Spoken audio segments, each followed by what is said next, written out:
3000. What he's doing. My name's Maloney. This is the 3000 podcast. I'm joined today by Jase, Beathedz, aka Shem, a man who has been involved in one way or another, or in multiple ways, with the Australian hip hop scene for a long time. Jase, thanks for coming, man. Hey, how are you? Thanks for having me. I'm good, man. I'm good. So we've got a lot to talk about. There's a lot of graffiti art stuff. There's a lot of music stuff. There's a lot of cultural stuff. There's even some dancing stuff in there, man. Right. There's a lot to talk about. There's a lot to talk about. I think this is my first podcast. No, you did do the... Visually. Yeah. Oh, that one was on Skype. Yeah. Let's kick it off with where you grew up. I believe it was around Noble Park, Westall kind of area. Yeah. Paint a picture for us what it was like as a kid growing up around there in the, what are we talking, late 70s, early 80s? Early 80s. Early 80s. Yep. I grew up in Westall till I was about 12. Westall was crazy. In my area, there was like a lot of tips and forest areas, like small little catchments of water and quicksand. Quicksand? Yeah, I thought that was like only in Indiana Jones. And No, for real.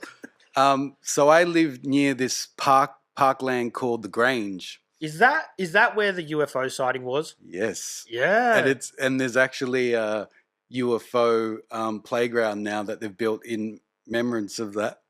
Yeah, I think that was, like, obviously that's before your time. That was 66. Yeah. But that's one of the biggest. But that's folklore through my parents. And it's a real thing. Yeah. Yeah.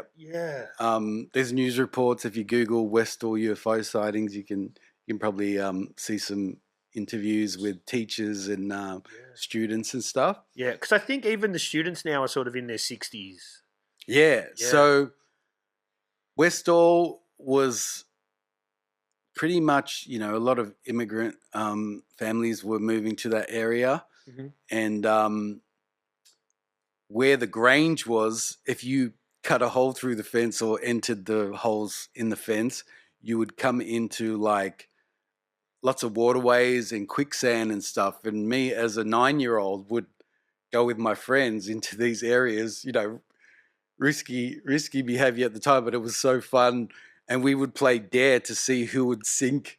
If they, all right, we'd be like, step there, and like see who would sink. Could it actually like suck you down? Yeah, to the knees. Wow. And then we'd rip each other out of there. But yeah, dangerous. But at the time, that was fun. My dad used to, being Mauritian and liking rabbit curry, he would actually like.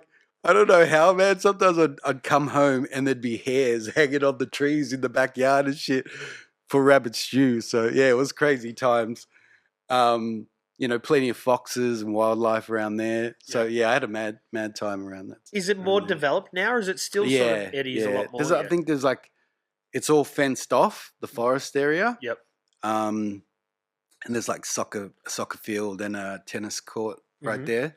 Is there the paper factory out there?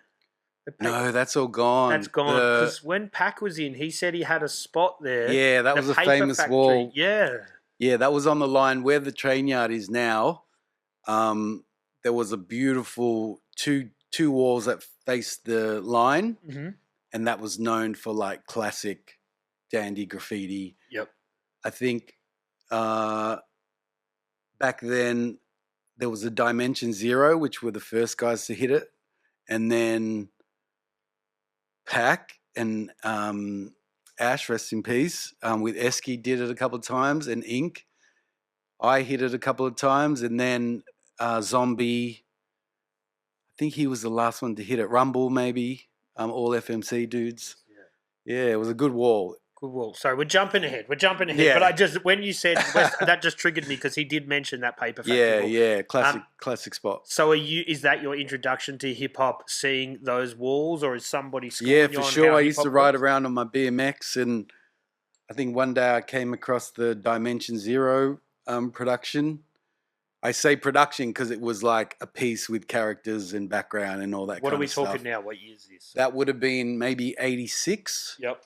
And then if you go the other way, you're heading towards Clayton, and that was like Malcolm Zero, Mist, Haze, all these classic walls just out of Clayton. Yeah, that was crazy. Again, a very multicultural area as well. Yeah, and a lot of discovering, basically finding all this crazy paint in the grass, because dudes would paint, dump their paint. Sometimes you'd find half tins, full tins, and that was my start, just picking up dregs, scraps from other dudes. Yeah. You were listening to hip hop music at this stage as well? I discovered hip hop through my uncle. So my godfather was just hip to music. He had a record collection, and Michael, he runs Smart Alec Hatters on Gertrude Street. So he's a milliner, or they just sell hats? Both. Okay. Yeah. Cool. So he gave me my first hip hop tape. Yep. Which was a Grandmaster Flash cassette. And that was my first introduction. And then once I heard that, I was like, oh my God, I need more hip hop. And when I would go to like Brash's and all these stores back then, they would give me like Wham Rap, you know, those compilations, those like dodgy compilations. Yeah. And there might be like one hip hop track on there. Yeah. Yeah, it was crazy. You couldn't, you really needed to dig a bit deeper. But it was, I'm guessing in the mid-'80s, there wasn't much of it around anywhere. No, not at all. I think my uncle put me on to like Malcolm McLaren, Supreme Team, who had some hits back then. What's that song? Hey DJ, I think it's called. Yeah. But I guess Fitzroy was a little bit more progressive then. Like there was more hip-hop happening there than there was in the suburbs? He was living in Westall. Oh, okay, but he just had the shop there, Yeah. Now he's on Gertrude Street, across from Northside. Yeah. Oh yeah, cool. Yeah. Yeah, good spot. So he put me on to drawing, he put me on to music. Was he into the hip hop culture? Was he into graff, or he just liked drawing and the music? I think back then, if you think about what was going on in New York with Futura and art galleries, Keith Haring, Warhol, all that, you know, that was his era of what they might have been seeing in pop culture. Okay, yep. And he transferred that to me, or was like, hey, check this out. This is what's going on overseas. For sure. So you're lucky you had that sort of person to give you an entree into that stuff. And, you know, I was always into drawing, but he was like giving me lessons how to draw, you know, those cartoon cars with the big fat wheels in the back. Yeah. Rat Fink or something, like all that era of 80s drawing and stuff. Yeah, I was big into that. Yeah. What's that guy's name? Tony someone? Yeah. But I do know who you mean. Yeah. Yeah. So he's showing you that stuff. You're seeing the graph on the line. Are you hooking up with other dudes and trying to paint pieces, or how do you start? You're just doing tags? I had a crew. School, you know, you have your school crew and stuff like that, but it was only when I met Prowler. This might have been 87, catching the train. I used to have a time gap of when my mum would get home and when I finished school. So I would get an all city ticket, the zone 1, 2, and 3, and just, you know, 3:30 ride the train into Richmond. And one day I met Prowler just randomly on the train. And he saw the ink on me and stuff and was like, hey, do you write? What's going on, you know? And, you know, he was linked very hard with everyone that had photos in New York, photos of Henry Schoff and collections. And his sister was Deuce, who was down with like FMC and DSA and stuff like that. And their house was like a library of graffiti from Europe, from like Chrome Angel stuff to Shoe to Delta to like all the kings of the time, Bando, all that. And so we, you know, I just absorbed all that kind of stuff. He had the first Star Wars video that I ever watched, you know, a dub of a dub of a dub. And I remember the first time I played that to my friendship group, I think everyone became a writer after that in that room. Yeah. Yeah, and that was the introduction to just bombing and, you know, motion tagging and loops and all that kind of stuff. Yeah, I guess because when you see the pieces on the wall, you see the tags, you're like, it's mysterious. When you see that doco, you're like, oh, I get the Yeah, culture it all makes behind it. sense. It shows you a little bit of an insight. You're like, well, hang Yeah. on, these kids are the same age as me. Why can't I do that? Yeah, and it's like showing you how to put letters together, like so much stuff, even the language, how to dress fly, like a lot of that stuff. And then once you see that like freshness, then you see local dudes that are wearing like shell toes or Fat like laces and shit. Caribbees and name buckles and all that. And I loved all that B-boy stuff. So I was just like, oh, he knows what's up. I need to know that guy. And, that's how I met like Esky and Hayes and all them dudes. Yeah. Because they were like the dudes on the line that were just like fresh and, everyone wanted to know them back then, like, Yeah. and back then they were like, had a lot of stuff on the line and it was like, oh, there goes so-and-so. Yeah. You're famous in your area. Yeah, that's it. Yeah. So then you start to see how it works. You start to sort of then turn your drawings of cartoon characters and all that sort of stuff into more B-boy sort of characters and graffiti sort of style stuff. Yeah.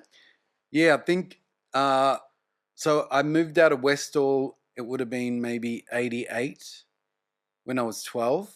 Parents got divorced and we moved to Noble Park off, I think it was called Calvinside Road.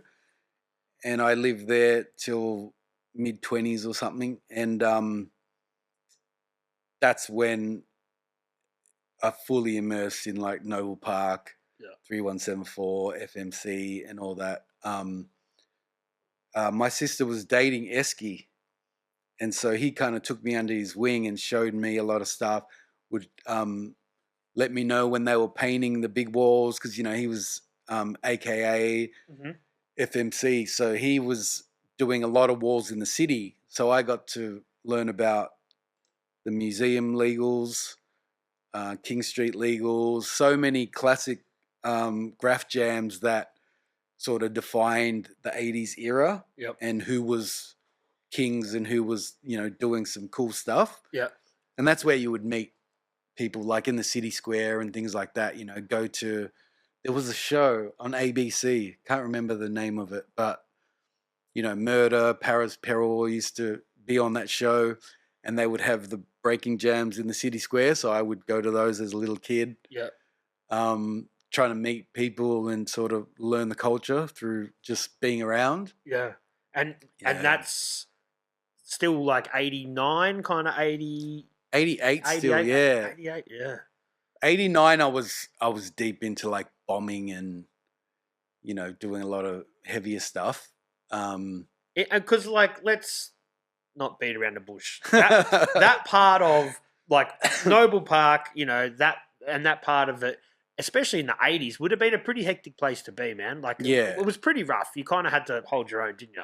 Yeah, for sure. Like, I mean, I had a funny situation where I grew up in Noble Park, but a lot of the dudes that I was hanging with were like treacherous, man. They would double cross you. I reckon I got robbed a couple of times from my own friends. Wow. Like, come into your house. Oh, let's just go to this room. Or, I got my whole photo collection. Like, anything that I did pre-92 all got stolen. One day I was doing an interview. I'd painted the Springvale subway. And mid-interview, these dudes are robbing me of all my photos, of all my shit. Stupid me. I brought my whole photo collection to this interview. Negatives? No, it was all in the bag. Oh, man. And and negatives they were like my crewmates, like my school friends and shit. Were they messed up on drugs or are they just taking opportunities? I don't know. That era, everyone was trying to find their place, like everyone's moving in different crews. They're all splitting, there was like I was starting to venture into the city a lot. So I was hanging around city riders, but I was still living in Noble Park. So they were like, oh, are we not cool enough? You think you're too cool for us. Yeah. So I spent a lot of time in between. Like because of all my family problems and stuff, I spent a lot of time on Prowler's couch, and I would stay there over the holidays. I'd stay there, weeks on end and stuff. And, that was my education, being under the wing of Deuce and Prowls, and like being in a city, you'd be around the track sides and Camberwell line. That's how I met like all the RDC, like AOK, Nappy Rash, all these dudes that were doing a lot of stuff back then. And were they RDC then? Yeah. So RDC originally was based around Prowler's. I think Prowler was going to Swinburne at the time, and that school's renowned for like a lot of generations. Yeah, like riders, a lot of riders there and stuff. And he was just linked in. Paris, Peril, a lot of DMA was around there. I think Rumble went to school with Prowler. Like there was a big kind of circle, and AOK and Nappy Rash were like Camberwell lines. So after school, I would go meet them, and we'd go up and down all evening, because it was a short line. I can't remember what the line's called. Famous layup there, but. And you were Shem then? No. I had the tag June after the movie. Dune. Yep, after the movie. And then I found out there was a New York June, and I stopped riding that and then moved to Shem. Probably around 92 I moved to Shem. Where did you get the motivation for Shem from? I think originally it was just the letters. I was putting up Sphere, SPHERE. And that was just too long, so I went down. And it's a bit convoluted. And I liked SE, so I kept them and just made Shem. And then later, dudes would tell me different meanings. There's positive meanings and there's bad meanings. Really? Yeah. I think for some it's like Shem, name, fame, king. Others it's like shit, Shemor. Oh, so depending on who I'm talking to, they'll be like, your name means shit, or oh, that's a dope name. It means fame and name and stuff like that. Could mean king shit. So it depends who you talk to. But you've been rolling with that name for quite a while now. Yeah, man. Yeah. Did you think you would be still going by that name all these years later? I think I've lasted this long because of my job, number one, because I work in art. I'm an art teacher and a music teacher. And I've done a lot of workshops over the years. And that actually just keeps you in tune with what's going on. You're painting constantly. You've always got a can in your hand. So that just keeps you motivated to keep creating. I mean, I'll always create, but I think with the graffiti stuff, like if I didn't meet younger generations, like F1 and stuff like that, Serum and those boys, I reckon my stuff would look a lot more dated than what it does now. They really brought me into the 2000s with modern techniques and style, and and the hardware changed as well. Like the nozzles and the paint got better, and there's a lot of different stuff. I remember I hadn't painted for a while. I think I was learning how to produce between 92 and 96. And by 96, I was starting to go out on my own, just like, oh, I love this shit. I think the internet reignited my love for graffiti. Downloading like 50 KB, like over 2 hours. Yeah. And seeing all this like mad graffiti on the internet, I started going out by myself, and then I rekindled my friendship with Jaws, who was from Noble as well. And then that was it. I think from 97, I've been doing a piece on average every fortnight since then. Yeah, I've got some mates that are and I said, Shem's coming in, what could I ask him? And they're like, how the fuck does he afford to do a piece a week with 20 cans a week for the last 25 years? And I'm doing the maths on that, it's a lot of paint. Yeah, so that comes from one, doing jobs like mural jobs and workshops and stuff like that, where you just add on a bit extra. And, you know, you might get 6 to 12 tins. And then every fortnight when I get paid, I'll buy another 6-pack. So that is my kit for And you're just always a replenishing. fortnight. Yeah. Just keep it rolling. Yeah, and that's it. And the big jobs carry, or like I might win a competition or something and you get paint. Like I think once I won an iron lac competition and I had to pick up a pallet. And I had a 2-door car. Yeah, the photo was crazy. It's like paint coming out the back, and yeah, that was mad. So things like that, like. But if you added it up, you've spent a small fortune on paint. Thousands. Anyway. I wonder if, you know, I'd have more property now and, you know, have a big fat studio somewhere. It's all pieces. Yeah, man. But you know what? You can't take it with you, so you got to enjoy yourself, you know? Like for me, I think the reason why I keep painting is it's like this constant progression, and you're looking at, it's like a timestamp, and you improve and you study what you did before, and then you're like, oh, I like that bit. My bubbles look hot there, or that kick, I'm going to extend that, and you just keep going and morph and morph and morph. You know, there's been times where I'll meet like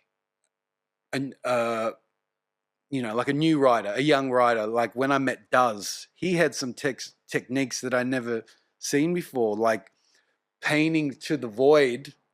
So he never showed where his start point was. He'd paint to a void and then just buff it out.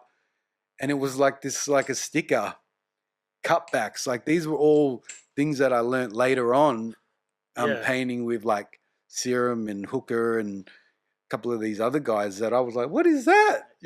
Why are you crossing your lines? And they would just bubble out the corners. And it was like, whoa, okay. So you adapt. You're always learning.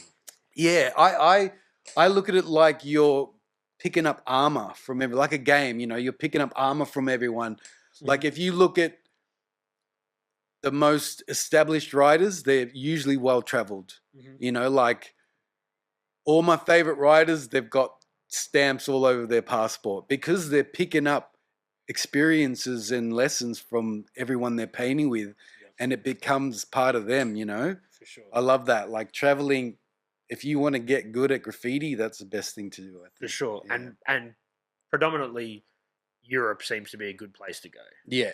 Yeah.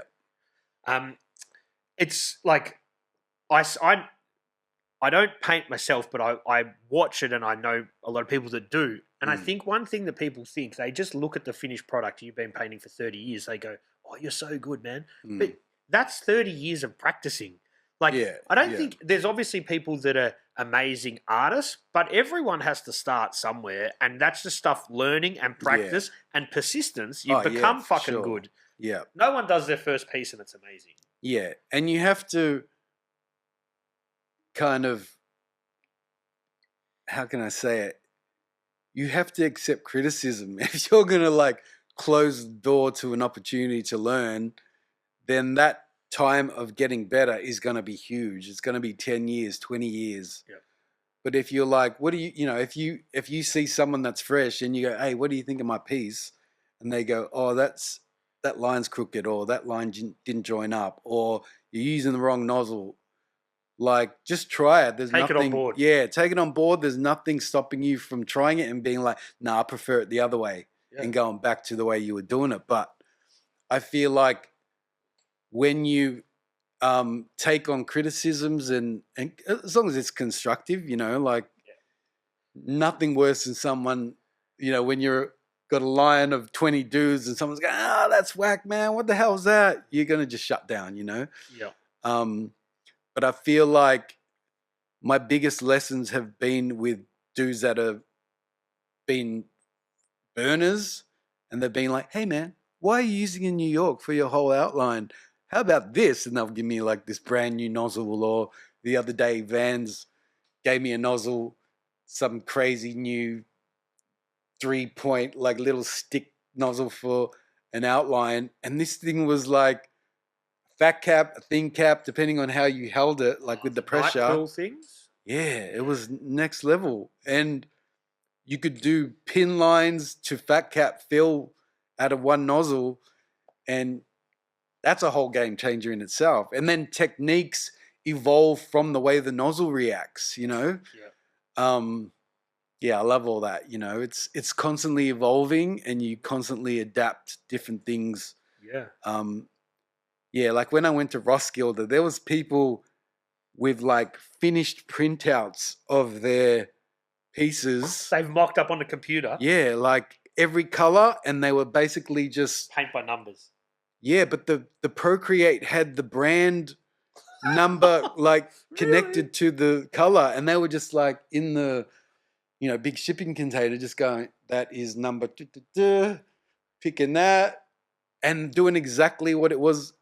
I don't know if that's fun, but it's like, oh shit, you're literally doing like some design shit where I like the rawness of, movement where you see lines and you see like where you're ending the human side of graff, Yeah, that takes that sounds like, to me, that takes the fun out of it. Yeah. You know, like you want to be able to, like some of my mates that are amazing painters, they don't sketch at all. They'll just feel it out on the spot. Yeah. Like I think, and that's a skill that obviously comes with time and Yeah. But they won't look at a sketch. They'll just go, oh, this needs to be fatter, that needs to be, you know what I mean? And that's part of it. Yeah, and that's fun too, like adapting your size and your sketches to the area. It might be colors that you're even adapting to, like grassland or concrete or the buff color or that's like talent in itself to move to the size. Yeah. Like I've been with dudes that they're expecting like, I don't know, 12 foot of space, and then they're given like 6 foot and they can't deliver. And it's like, nah, you got to try and adapt and got to work with what you got. Yeah. And they'll refuse. They'll be like, nah, man, flat concrete only. That's it. Talking about the textures and everything. Yeah. Wow. Man, so let's jump back to the sort of linear progression of your story. Late 80s, you're doing, you're bombing, you're doing little pieces and stuff. Are you breaking as well? Little chromies? Little chromies after school. Hiding on the line, the trains were running back then, hiding on the line and stuff like that. I remember the first piece I did was a Westall power station, a little Phantom Artist. And I put my BMX, in the front of it and, you pose, all that kind of stuff. And back then you had the little Kodak portable cameras and stuff. Disposable. And sometimes you wouldn't even get your photos back. They would overexpose or you ran the click too far. And good memories though. But yeah, that was my first piece, I think 87. Then I got invited to the Transformers Legal on South Road when Transformers, the club, was built. Yeah. I think that was my second piece with Prowler and RDC. And then after that, lots of abandos. Finding dregs, like there was a time where I think the Naji factory got burgled or something, and thousands of cans just trickled down Dandenong Line through different people that were in the know, and they would hand them down. Oh, I don't like this color. Here, have this, Yeah. And that just changed the game as far as like the nozzle system. This was pre-plastic coats and all that kind of stuff. Mm-hmm. And you can see a definite change in Melbourne graffiti when this American paint came in. Yep. I think it was like wet paint or wet look. That was amazing. And then obviously Tucsons came in and plastic coats. I never liked plastic coats because they would never start right. But I remember the first time I painted with Jaws again, this was 97, he handed me like Krylons and Rustos for the first time. And I was like, where'd you get this shit? What? I'm painting every week now. Yeah, that was bad. And that was... So he was the one that like blamed Jaws to put me back on. And back then, you were getting them from Mitre 10 or hardware stores, that sort of thing. Yeah, because there was no car shops or anything. Yeah, car shops. Kmart. Kmart had like a blue, a brown, and a black. Can't remember the brand, but were they red hot on it though? Like, would they watch you when you'd hang around there? No, there was no cameras back then. You know, like I got busted real early. I actually got ratted on by a crewmate. This was 89. I used to spend a lot of time on Richmond Station watching all the cream of the crop, their trains running. You know, you could sit there all day from morning till the evening watching trains, bomb trains, outside throw-ups, panels, puzzle stuff was running back then, mist. You know, all the killer riders. And I remember I watched the DMA whole car roll in. I think it was Jewel, Tame New, Paris Peril. Can't remember. Oh, Jewel, and possibly Ransom. Not sure if he was on the first one. There's two parts to that. And when I saw that, I was like, "Oh man, I'm going on the weekend. I'm going to attempt to do my own." And I went with guys, crewmates, but I didn't really know them that well. Mm-hmm. What crew was this? RDC. Okay. RDC and affiliates. A dude, Ultra. And Ultra took us to North Melbourne, and we were in there doing a window down and all this stuff. I had big dreams. I was doing a Dune top to bottom panel with a big B-boy that took the whole doors, and everyone else was doing their panels. Anyway, we got spooked, saw some dudes taking photos from the inside looking out. We could see all these dudes lined up taking photos. In the train or in the yard? Yeah, we were in the yard, but we were looking out through the carriages, and the outer train was painted. And that ended up being the DMA whole car with the Bodhi characters and stuff like that. Anyway, we look down the aisle, and there's all transits rolling in. We bolt. I go home. We meet at the station, and I'm like, "See you, boys. That was close, but I'm not going back. Catch you later. I'm done." I leave, go home. Next morning, I get a call. Dude, I went back in to try and finish, and I got caught, and I gave up your phone number and your address. What? And you got to go in the next 2 hours to Flinders Street, and you got to take your mum and a witness. That was the call. And imagine, like, I would have been like 14, going, "Mum, I went and painted a train, and this guy ratted on me, and now we got to go into the police station." And I think I did like a 3-hour typed interview of a transit. Oh shit, hold on, liquid paper. You know, it was hectic. And because I only was just doing a panel, I think I got like a full court warning. I got grounded for a year for that. But I got a full court warning. But everyone else, while I was doing my panel, were building traps through the yard. They were getting the rubber out of the windows and tying in between cars and doing all sorts of crazy shit. Throwies on every train in there. I was just like, oh man. And when I was sitting there, like, did you do this? And stupid me wanting to be like Dondi, I had my cans all lined up. I had my marker tags of the names on the actual cans. I had my backpack with the sketch laid out on the doors. I just admitted to it. And I ended up getting a court warning because I was so young. But I think the rest of them got fines. And the dude Ultra just got hammered in the scene. I don't think he ever came back to graffiti after that. But there's one thing to get done. You don't need to give everyone else up. Like, that's nuts, man. But that changed my trajectory of, because I was starting to meet DMA and Duro and all these dudes. I probably would have gone on, who knows where I would have ended up, you know, because I was starting to really paint then. And because I was down with Prowler and stuff like that, that was all that crew, you know, USA, DMA, WCA. This was pre-music. We hadn't made music together yet. And I guess from being grounded, that's when I started to be in my own area, which was Noble. I actually did the whole year grounded.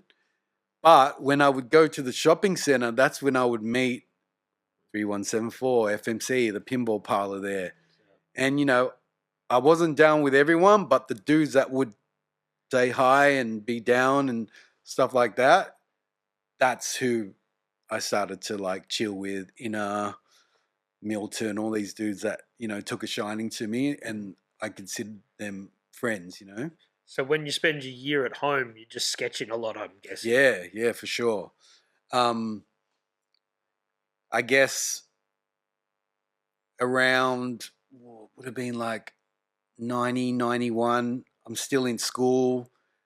And there was only maybe 3 or 4 riders at my school, like, because, you know, it's like a trend. Breaking came in real hard. There was a lot of breakers, and that died. Then graff came in. Everyone wanted to be a rider. Everyone had a tag. And then the select few, it dwindles off. And a lot of those guys ended up becoming like 3174 dudes and FMC and things like that, you know? Mm-hmm. And it's so the graffiti is the predominant thing that's keeping you all together, but it is kind of a gang as well. There's probably a little bit of competition going on. There's some sort of gang shit happening too. Yeah, I mean, at the start it was just hanging out. Like Springvale, there was a joint called Rockies. So there was a crew called DRP, the Rockies Posse, and was that like a pinball parlor or something? Yeah, so you had all the Springvale young dudes. I found that like anyone that was trying to escape home situations or just be out meeting people, that's where you went, Rockies. And then same for Noble Park. There was the Penny joint there. Everyone would just congregate in the car park and hang around the front. And then like late 80s, early 90s, heroin's a big thing, especially in Springvale. Like that was...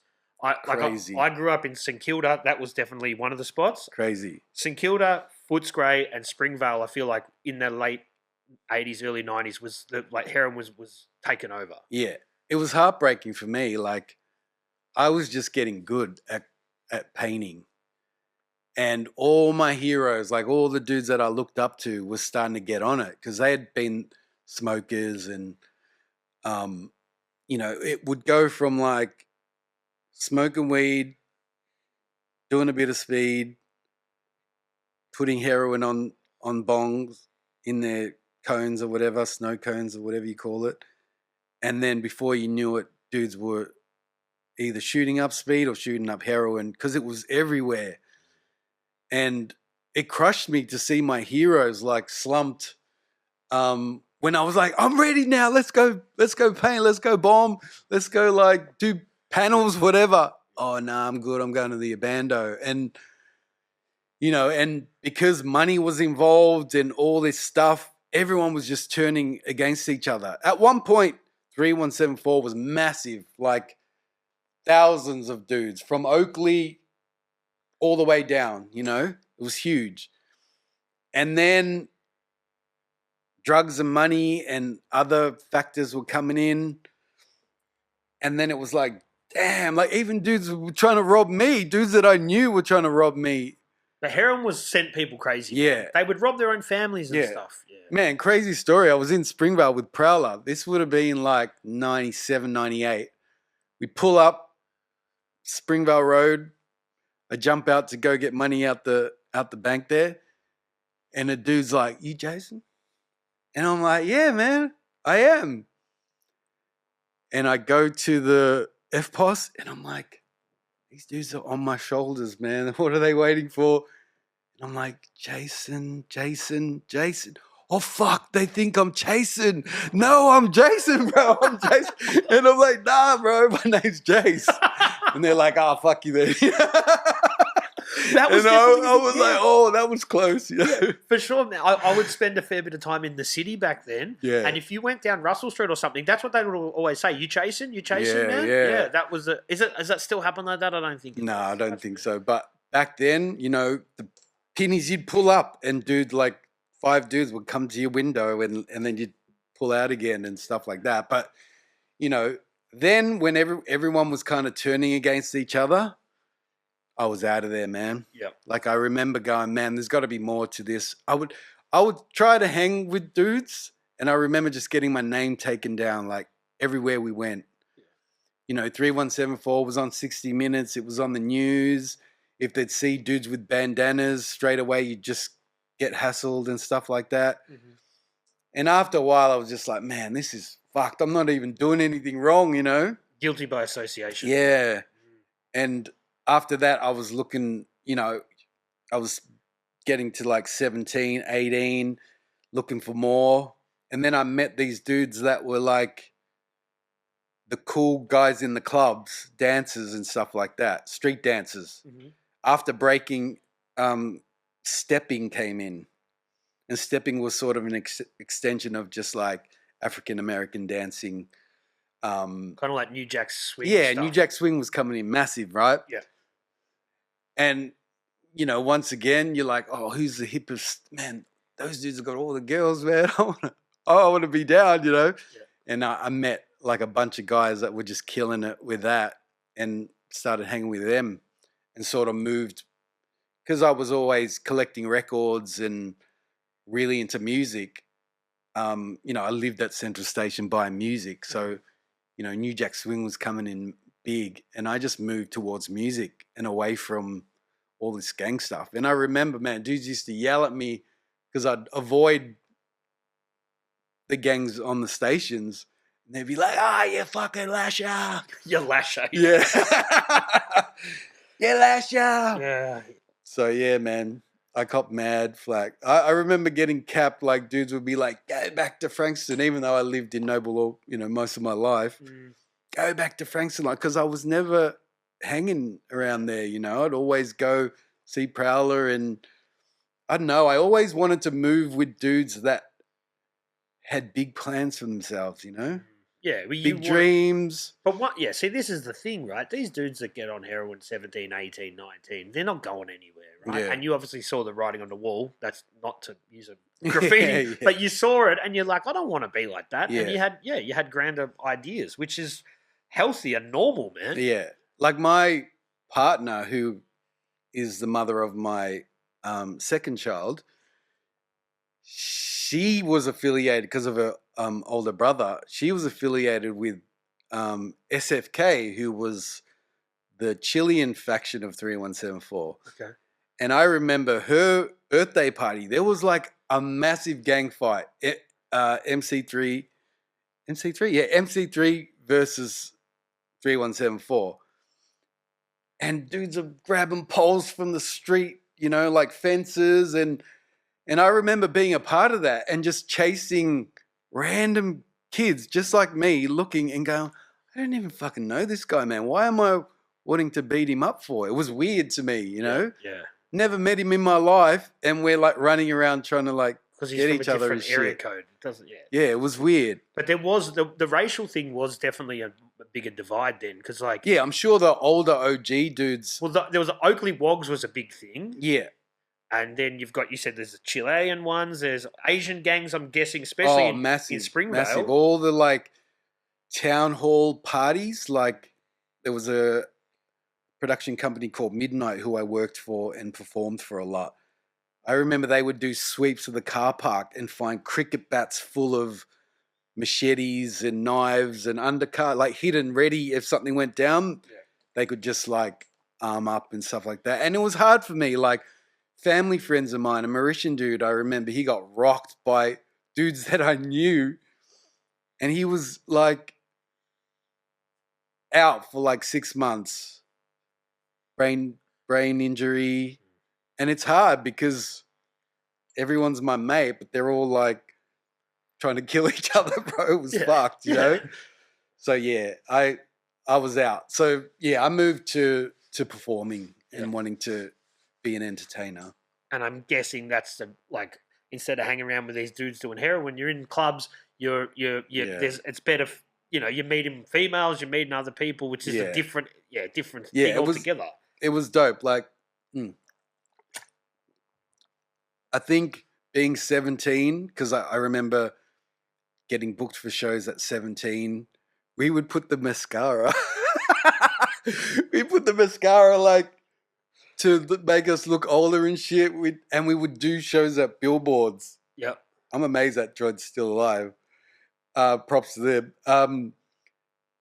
And we'd do club shows and get paid, and it was like, holy shit, we can do this, and there'd be like dancing competitions, and yeah, it was motivation to just become a performer. Mm-hmm. And once you get a taste of the stage, meeting promoters, meeting venue owners and stuff like that, it's like, okay, this is where I'm moving towards. Yeah. So then you're doing like choreography dance, or you're doing freestyle dance? Yeah, I was a choreographer. So I went to school with a famous 90s group called CDB.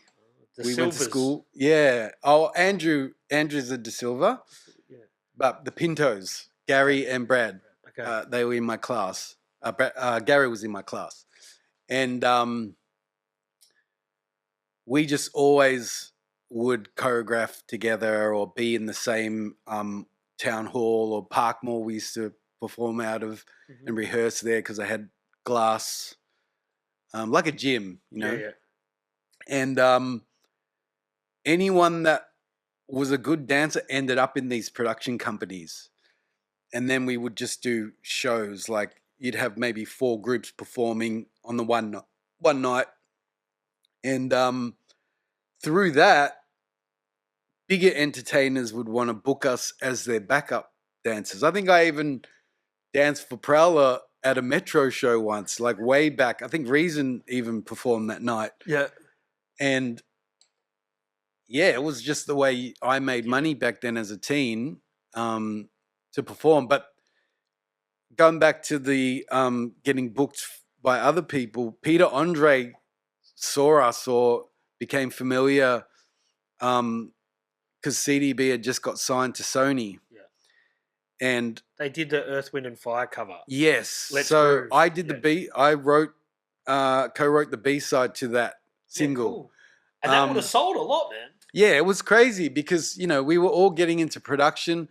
I think Andrew De Silva, I credit him as starting off my production career because I had a car accident, so I couldn't dance anymore. I'm jumping, but yeah, I had a car accident, couldn't dance, and he had just got a advance from Sony to buy studio equipment because he was one of the main songwriters of the group. And he was like, oh, man, you're fucked. You're not going to be dancing anytime soon. Take my W30. It was a Roland W30, which had a sampler on it. Is it like a sequencer? Yeah, a sequencer. Yeah. And Cubase. And he's like, learn this shit. I see you already collect records and that. Like, sample your records, And that's how I started into production. Yeah, but let's not skip past dancing with Peter Andre, right? So, because Peter Andre was a big deal. I think Molly Meldrum was pushing him and he signed to a major. And so then he said, so in those early film clips, are you in those film clips? Yeah, so I performed at the ARIA Awards one time. I did Hey Hey It's Saturday. All the classic shows, like The Morning Show, Bert Newton. What was his show called? Oh, yeah. Good Morning Australia. Yeah. The teen, oh man, Top of the Pops or some shit like that. Like we did the whole run.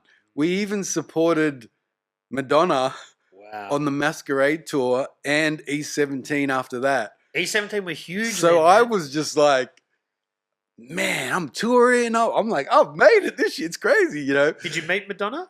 No, but we would watch her show from the tower of the Engineers Tower in the middle. Yeah. Every night we'd do our bit and then we'd get booze, put it in our pants and then go up, climb the tower and just watch like front of house, like beautiful. But I don't think anyone got to meet her except Danny Williams, who is in CDB. Was this like pointy boobs and like, that Madonna mic stage? Yes, yeah. And, at that age, like I think I even rapped at the MCG. And it was a nightmare. The reverb bouncing off the back wall. People were still coming in at that time, but it was such a good taste of like recording. And I think Peter Andre got me to rap on one of his singles. It's out there. If you dig it up, you'll find it. Yeah, I'm going. And I got flown by Molly to Sydney the first time ever by myself. I got flown to Sydney, and I worked with a producer called Mark Forrester. He passed away, rest in peace. But Mark Forrester taught me how to rap on a mic and perform and deliver from your chest and how to breathe. Yeah, exactly. And it was amazing, and it was so daunting. Molly's in the window, like looking. Peter's there, Molly's there, Mark's there, and I got grilled. I reckon I did that rap like 20 times, but it was the best experience to learn how to rhyme. You know, For sure. Around about that time, it was really popular for even just commercial people to have like the third verse. You did like a little 16. Yes, that was like a huge thing to happen. Yeah, yeah. A random dude would just be rapping a 16 in the third in the Yeah, I remember the clip was wild.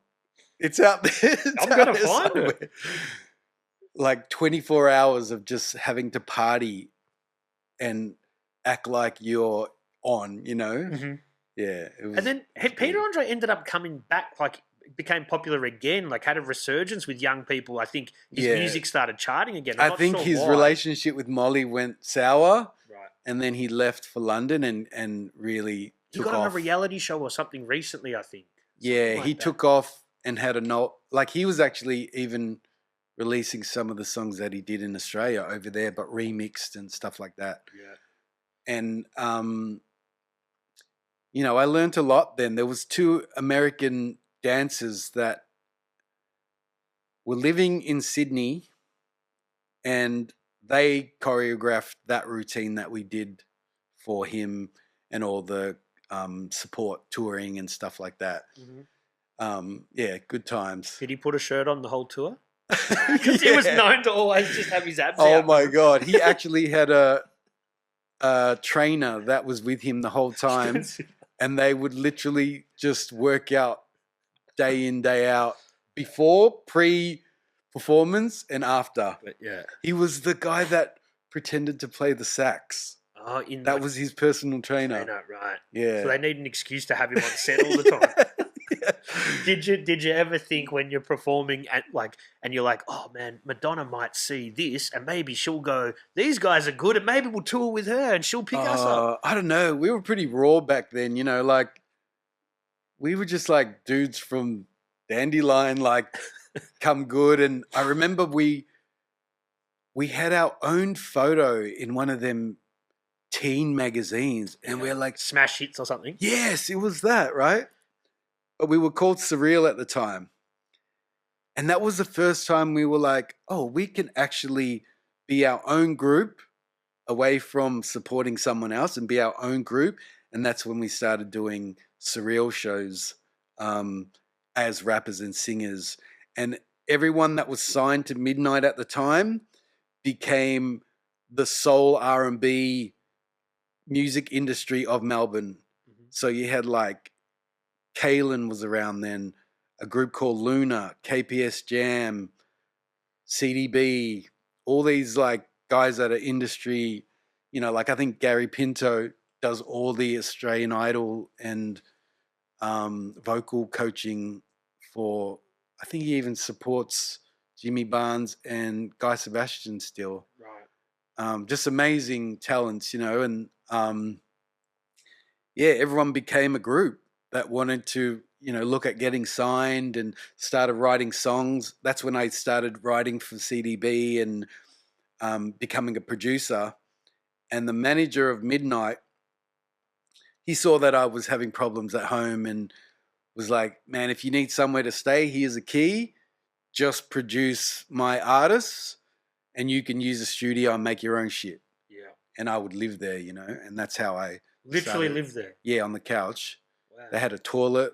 That's all I needed. Macca's up the road because it was Noble. Yeah. Noble Macca's. And I lived on that, man, like just producing like, what were they called then? Wicked Minded Poets. Okay. They shortened their name to something else. But yeah, Sherlock and all those boys. Okay. So are you actually are you still using samples to produce? You're just doing things from Yeah, scratch. You're playing samples. keys. You're doing it all. You're playing the Yeah. drums. You're programming drums. You're doing it all. Yeah. So Cubase, you could sample your own drums, and I think the Roland had 12 seconds of sampling time. So I would usually just make my loops like crusty as hell, and my drums tight, like however I can't remember the bit rate of the drums, but yeah, that's how I started. And then it might have been like 96, 97 is when I bumped into Prowler again at a club maybe. Mm-hmm. And I'm like, hey, what are you doing? You still painting? Oh, not so much painting. Oh, you making music? Yeah, I've got a couple of tapes out. Oh, I make music too. And he was like, oh yeah, what equipment are you using? And I said, oh, I program on Cubase. And he was looking for a sequencer because he was on like a 4-track. But I was already a bit more advanced because of the access to equipment through CDB and stuff. And he was like, hey, you reckon you could do stuff for me? And then we linked again, and that was that. You know, like that's how Nuff Said was born. Because Deadly and Prowls had made MCQ's tape, I think, and the first Prowler tape. Can't remember what it's called. Maybe called Water or something. And then I came in because he was getting a lot of samples from Item and a dude called Sotal, well-renowned record collectors. Mm-hmm. And through Item, he was producing Rays and the Formulators, Bob and Rob Nat. So when I came into it is when we started to make the Recognition tape. Mm-hmm. And the Recognition tape was the first time we were using programmed drums instead of breaks a lot of the time. And he had a massive jazz collection, like crazy jazz collection. Sorry, Prowls. Okay, yeah. Prowls had a massive jazz collection, like a whole bunch of dark kind of samples, mm-hmm. where I had a lot of soul stuff from being into R&B and the more polished my auntie's collections and stuff like that I had accumulated. So it was a beautiful match, you know. Mm-hmm. So I would do the drums, and Prowls would come and just like we'd have the record player going, and we would just play records over the top, and then something would just lock, and you just chop that bit out, or you'd make a happy accident eventually. Yes, exactly. And you know, we'd have the loop. Say the loop was set, then we'd just take out all the bass of, say, a John Clemmer sax record or something, and that's when all the horns and the saxophone samples would come in, which was a massive 90s kind of sound. The horn stab was everywhere. Yeah. I think it's funny because I think this sort of ties into the Trem chat I had a couple of weeks ago where he bought all of Prowler's equipment when he upgraded to Cubase and a computer. Yes. And then Trem bought all his other shit. Yeah, man. So we were on an Ensoniq. Prowls was on an Ensoniq. I was on the Roland W30. Then we had an S1000, and we would use those together to store like a lot of the loops and stuff. That's an Akai sampler. Yeah, and that's what Trem inherited, and all the other 4-track and stuff like that, which then birthed Lyrical Commission. I'm not sure if he was still using the Akai for his solo stuff, but yeah, no, I think he was. You know, like back then, I was working on a Trem album. So after the 12s that I made with him, I think it was Amateurs, 2-cent piece, maybe. It's a couple of records. There was maybe about 4 or 5 records that never saw the light of day for whatever reason. And he's still sitting on them? I have the beats on cassette, but I don't know if he's got the masters. Because back then it was on DAT. Yeah. And no one looked after anything back then. Like, we lost the Recognition masters by sending the master DAT to New Zealand, and we never got it back. No, we just thought they'd return it once the record got pressed. But once the record was so bad and we didn't press Recognition on wax, we lost the masters. So that's just like, I think Prowls ended up finding a couple of instrumentals, but that's all that exists, and the cassette. So this is very interesting because you go from making this very polished R&B music to now totally opposite grimy rap stuff. Yeah. I mean, I was always into hip hop from, early 80s. But I was chipping away at that stuff while I was making R&B because, think of R&B back then. You had like Biv DeVoe and all these people that were starting to work with the Bomb Squad and all this. Yeah. So I was hip to all of that stuff. So my drum programming was kick, snares, hats. Horn stabs, where Prowls was loops, breaks, knowing all these classic breaks that Sotel and Item had collected for him. Like even with Prowls, because he was cashed up, we would go to record stores all around Melbourne and he would pay off the guy in the shop and be like, hey man, if we bring in a portable DAT player, can we sample your collection? And because they were having quiet days sometimes, they would be like, yeah man, here's $200. And we would sit there in the back with a Technics into a mixer, into a portable DAT player, and just sample the shit out of the whole collection. How much could you get on one tape? Or this is we would just fill it. It's like a hard drive though. Yeah. Yeah, you had it. Yeah. Okay. And we would just melt the whole collection, go through each letter of the alphabet, and just walk out, and that would be us for the year. That's what, man. Trem tells a story where he did a similar thing, but he'd go to the London Library. Oh, wow. Where you could borrow, and they just, linked up and just That's took it amazing. Yeah. Shit. I wonder if you can still get records from It didn't even cost library. him $200. That was he figured out a loophole to do it for free. Damn. Yeah. I still have records, but there's I love my records, but they're so hard to move, man. I move a lot, like, renting and stuff like that. Trying to move like 15 crates every time. Now I just get the Coles bags and just shift, them every time I go. And I'll still go back to them, but now there's so many different ways to sample, I used to trade like on Messenger, trade drums with American producers and stuff. So that's how I accumulated all my drum hits and just swapping. Oh, you got this. Oh, this is a good kit. P2P type stuff. Yeah. And from that, then you do your monthly drum kit. And then that would be your, I don't know, your beats for maybe 2 months. You just use that kit that you've got on your whole, I think it was like a 64 key keyboard. You'd go through all of them, and then I'd switch. I still do it to this day. But do you have your favorites that you fall back to? Yeah. You have your trending kit. I'll do a best of kicks, best of snares, best of hats, and that will be my thing till something new comes in. What are you using now? Like Machine, or are you using? I got an MP, the 1000, but I mostly use Logic, with the EXS, and just. I'll sample everything, man. Vinyl, internet, whatever. People frown on packs and stuff, but shit, if there's something that fits my record and it's in the right key, now you can stretch. It doesn't even have to be the right tempo. You can morph sounds like crazy, pitch down, up. Yeah, you can whatever works. You can even extract the MIDI from different songs and then change. Crazy. That's game changing stuff. Yeah. Anything goes these days. And, I learned a lot from my students. Like, even though I teach, they'll show me quick keys, or they'll show me like a lot of when drill came in, I learned how to make drill from my students.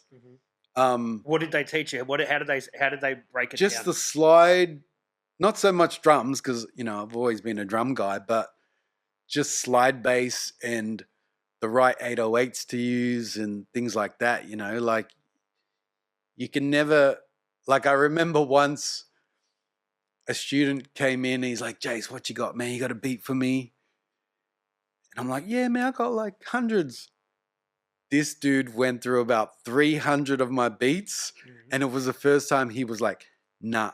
And I'm like, what do you mean, no? Because it's boom bappy, hip hoppy stuff, and he wasn't down with it. Nah. You know, the trap movement was coming in, Tory Lanez, all that. All the kids wanted to sound like that, you know. And he's like, nah. And I'm like, damn, man, I'm going to be out of a job soon if I don't like work this out. And, you know, I love all that shit. Like I listen to it in the car and, you know, there's good music everywhere of any genre. And I was like messaging all my American friends, hey man, send me your best 808s. Yeah. And then I came back with like a whole bunch of beats. He's like, ooh, all right. I want to rap on this. And that's how I sort of, you know, I can make boom bap for days, but it's good, you know, being in Melbourne, you're not going to get work like you're in America. You know, it's good to be diverse, and being diverse allowed me to do TV stuff, allowed me to do the breakbeat stuff that I was doing for a long time. That all taught me how to do different tempos, and I constantly got work out of that. You know? And you've got to be like willing to move into different genres, because things are going to not be popular forever. Music trends are going to change, and you might get a job here. And that's it, man. You had to keep it moving. Yeah, I think recently Baylor asked me to do an album, and he wanted the Nuff Said 90s style. And, you know, I'm always into boom bap. I listen to it every day and stuff like that. And he's like, no, but I want the samples from your sampler from when you were working on the Nuff Said era stuff. And I was like, oh, shit, I've still got the disc, but I don't have a Roland W30 where all the, the floppy disks were used. And that Akai could still use the floppy disk, though. The Akai had them. But the crazy thing is, a King's Connected dude had the same Roland had come back around from Trem. Oh wow! And Baylor bought it off King's Connected dude. I think it was Culprit, maybe one of them. And I was able to get the samples out of it and made this whole. And then I was back into boom bap like hardcore, and you know, there's a lot of projects coming out now that are the result of that resurgence of who I was working with. I got like a record with Sixpence coming out. Shao's got like 20 something records waiting. 20 records, man. He's got huge catalog. Playa, yeah, man.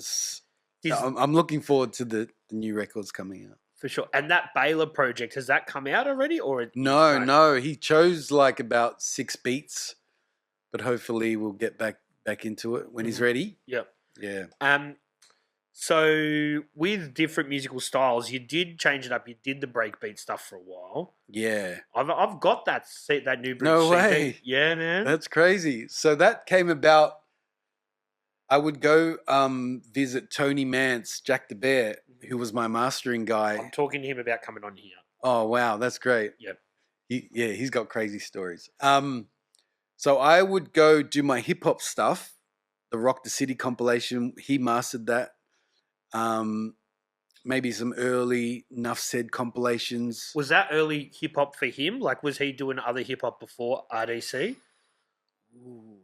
Not actually sure. I can't remember that far back, but I remember his mastering studio was in his backyard. So I would go visit him to do the Rock the City comp. And every time I would leave, he would be like, "Here, bro, go listen to this CD. I reckon you'd be into this." And it ended up being like breakbeat electro stuff that was coming out of Melbourne. Stuff from Phil K, Andy Page. And it was all stuff being played from a night called Sunny Side Up. And Sunny Side Up was just this crazy house club that at like 5, 6 a.m. when the sun was rising, they would drop this crazy breakbeat shit. And me being like into like breaking and electro and all this stuff, this breakbeat shit with like crazy bass would come in. I'd be like, what the fuck is this? I need to make this shit. And from that time when he gave me the CD, I started making breakbeat, which I think the first song I made was Rock the City on the Rock the City compilation. There's an electro track right at the end. And from that record, we would get signed every record we made. So that's how we sort of started moving.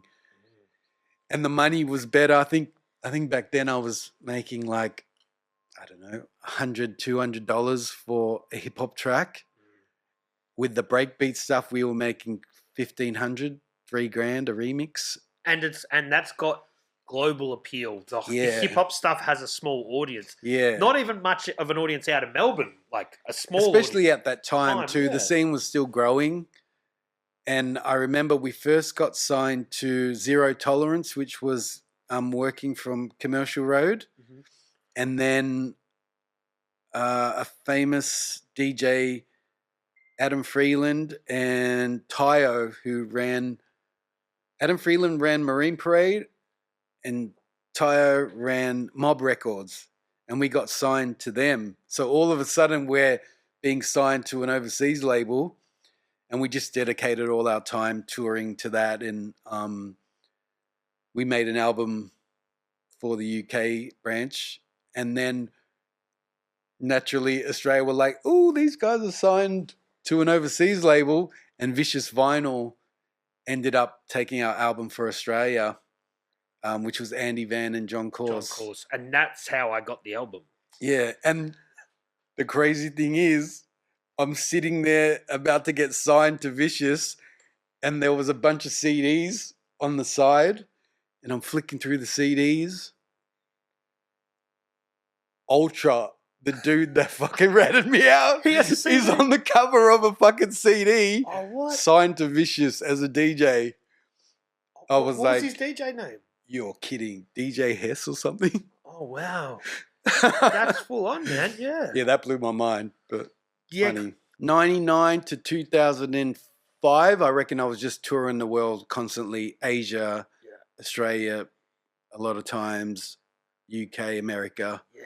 So we used to get comped CDs back then from the record labels. Oh, wow. Working in clubs. And that's where I got the New Breed CD. That's crazy. Which I've still got it in there. I try to dig it out, but I've got too much shit. Yeah. But yeah, we'd get comp stuff from Vicious or whatever. Yeah. And we ended up with some of that stuff. Yeah, they were good times. Although I got, we would travel every weekend, and during the week, because we were doing it full time by that stage, we would do remixes all week, the three of us. So me, Danny Benici, who runs a mastering studio now, and Mike, we would remix all week and then have the song mixed by Friday, and then tour and drop records at, give the dubs to DJs to play, and then review our mix once you hear it on the sound system, and watch the crowd.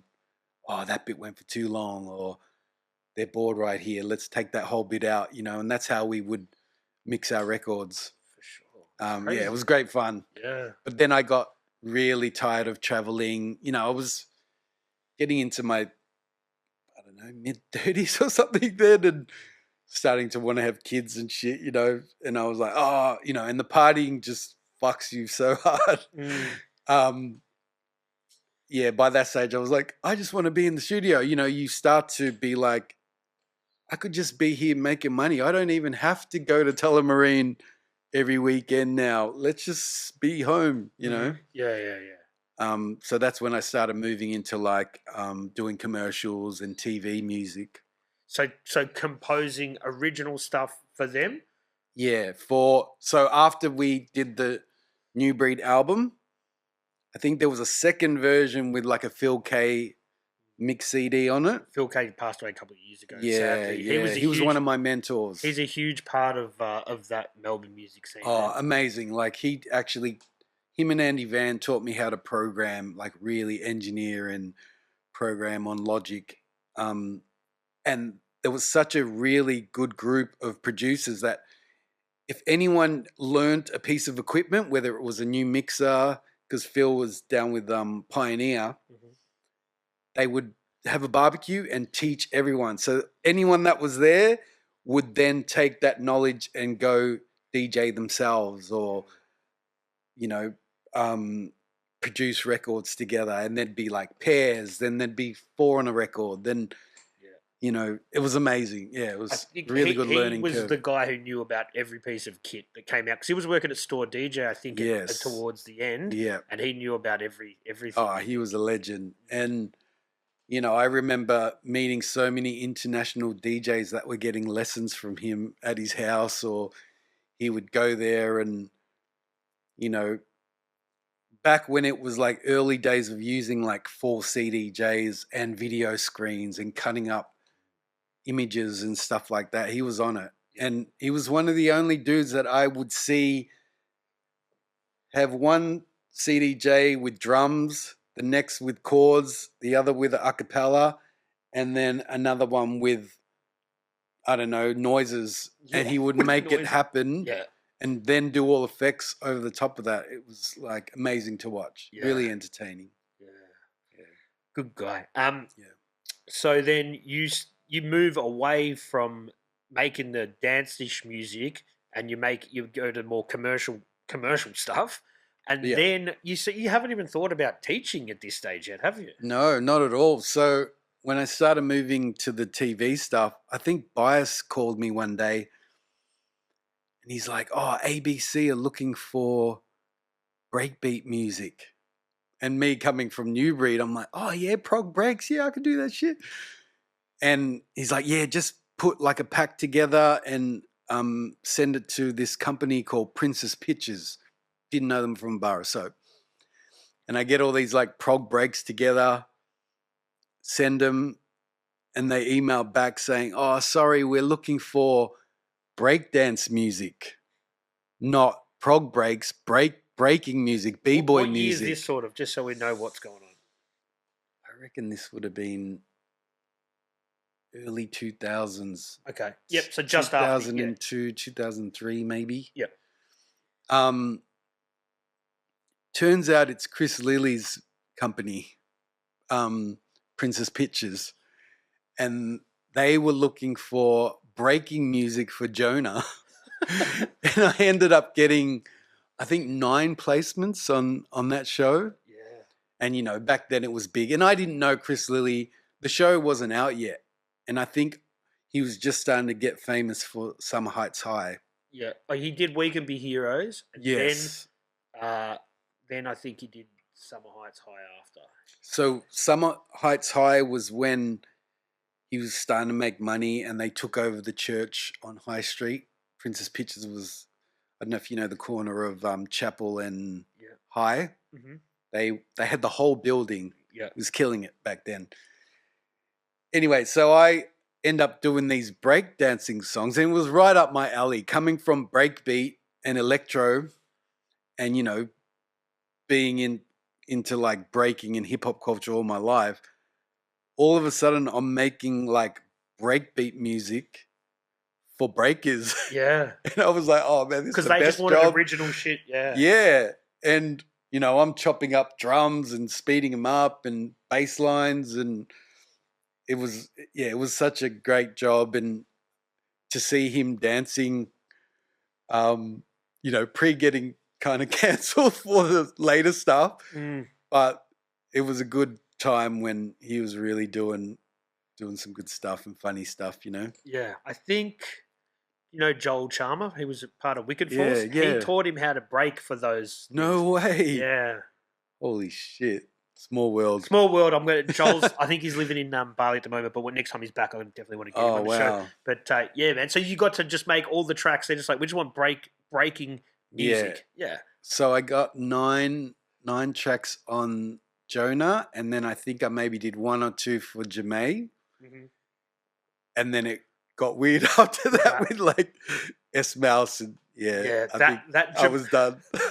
That Jame series, yeah. I actually DJ'd the launch party for that. Oh wow! In St Kilda, and Chris Lilly was there, Joel was there, and amazing. We watched the whole. So I'm DJing, right? Then we watched the whole episode in front of all the actors and friends and family. Yeah, you could tell that some of the actors, because they were still at school, their parents are there like, this is fucking Well, weird. I was told he would stay in character for the whole time of being Jonah. He would just be that dude, which is amazing in itself, just to keep everyone reacting to his acting, you know, like as one of his mates. Mm. It was great. Yeah. He was funny, but he inevitably got cancelled. He tried to uncancel himself. He had another Netflix show called Lunatics a couple of years ago. Oh my gosh, I haven't even seen it. No. All right, so where do you go from there, man? So where do you go from there? Oh gosh. This whole time. Oh, okay. Yeah. So now I've done a couple of bias records. So we did Beeswax, and I think I worked on maybe 3 albums with him. Couple for Alacor. I'm starting to move into the obese era. But you're back painting again now? It was funny because when we were doing the Prowler records, RFK would be on the couch, Epic, obviously Trem and all that, and they would go do track sides 2-3 a.m. when we finished. By that stage, I'm wrecked. I've been producing for hours. And you're in Burnley or Richmond there. Yeah. So everything's close, yeah. And, you know, next morning we'd get up and there'd be like burners on the line. I'm like, damn, I missed that one, you know. But seeing those dudes do some cool stuff around Balaclava and things like that, I think I started really getting into it. It was only when me and Prowler went down to Kananook, which was like a legal wall there, where we started just going every weekend and refining our skills in order to be like, oh, we're actually back on as a crew. Because a lot of RDC were like from Frankston line, like Mesk, Shout, Jeds, Ranks. Yeah. Once that happened and we started doing join ups, you know, like 8 deep on one wall, that's when it really took off. And that's how the RDC mag was created. And which funny enough, Mike from New Breed was the one that designed it with me and Prowler. Yeah, man. I never had that book, and it still upsets me a bit to this day. My mate came around the other day for my birthday. He brought it around, and we used to sit at his house because we were probably year 7, year 8, year 9 when that kind of came out, and we used to look at that and like just. It was the first time that we had any sort of print material that wasn't for us, that wasn't like subway art. That you could just look at. Oh, sick. Yeah, man, it was awesome. It was a really pivotal time for us to actually see, you know, local lines stuff that we weren't going on. Yeah. And it was crazy back then too, because I don't know, there wasn't many people doing print media. You know, you had Hype magazine and maybe a few random ones. I think Casino had a mag out at the time and things like that. But I think us being one crew and doing a whole mag dedicated to one crew and its members was like, you know, a feat in itself, and having everyone hold down their page enough in their catalog to fill the mag, you know what I mean? Yeah, and everyone had different styles, so you looked at it like this, and you know, like Ranks was really pushing the envelope of he was, you know, doing his whole different thing. Everyone was doing something different. See, that relationship came about going down to paint Frankston line. Prowse used to visit MCQ, who he was with for years, in Hastings. So we would all go down there, and then naturally being in their hood, Ranks, Trans, all these TAB guys would come out from everywhere, and they started painting with us. And then I put Ranks in RDC, same as Jaws. And his outlook on graffiti was just like all new to me. He broke all the rules.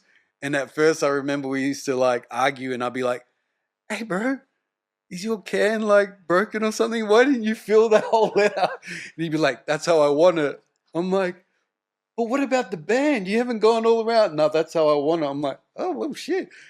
And then, you know, he was so cutting edge. I remember one day we're at Kananook, and there was an empty space in the middle of his piece, and he goes to his car and he whips out a canvas and a nail and hammer, and he painted the whole piece and then nailed this canvas in the middle of his piece, and it was like, damn, like, and then incorporated into the piece, and I'd never seen that shit before. Yeah. I was like so traditional, so he taught me how to like break the rules and really just do some different shit, you For know. sure. His use of negative space as well. Yeah. He wouldn't fill up every square And centimeter. it wasn't like horizontal, it was like tilted with maybe one letter like massive and trail off.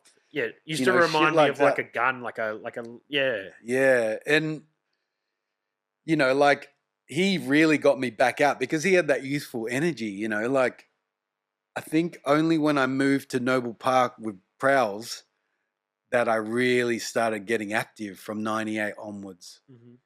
I think my mum had moved overseas to Mauritius, so I was just like free again, you know.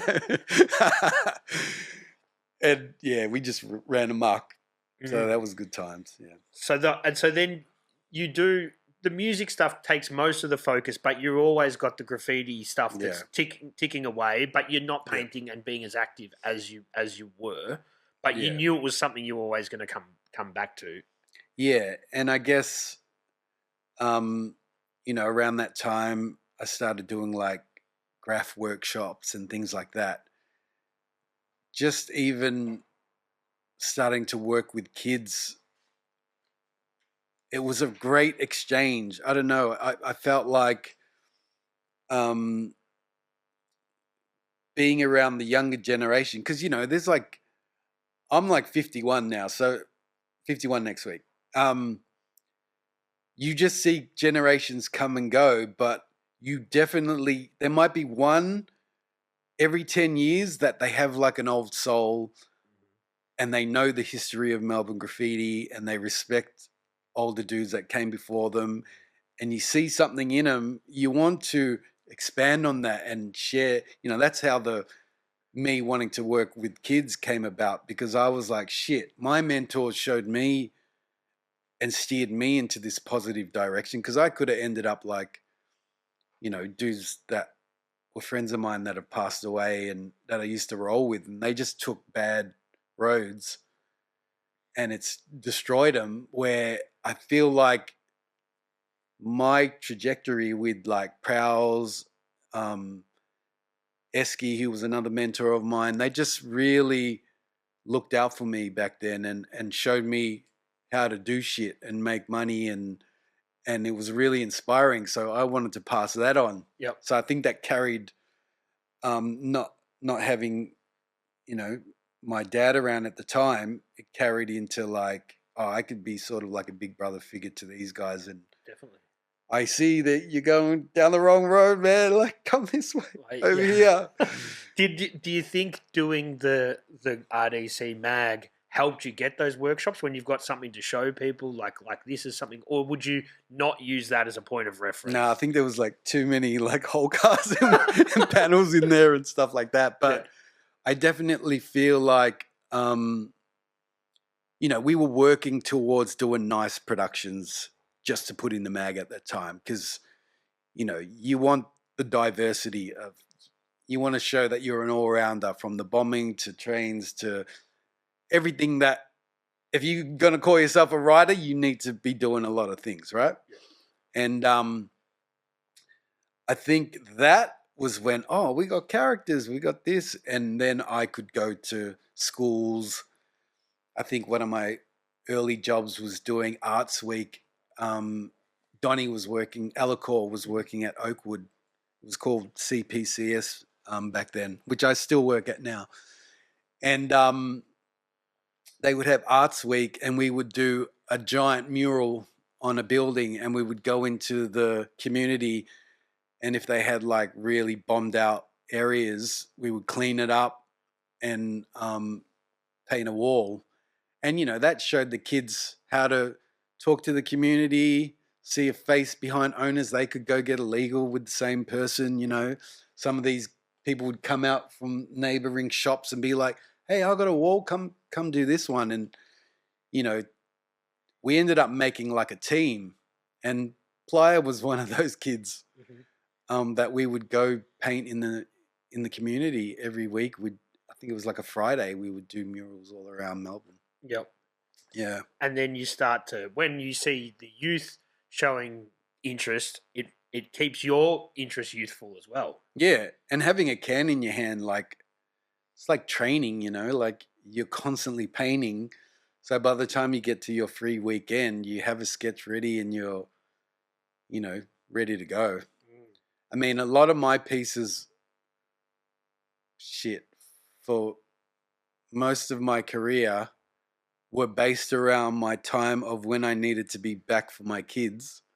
So I would paint from 10 a.m. to 5 max. Yep. So my speed came from that window, being back by dinner. Mm-hmm.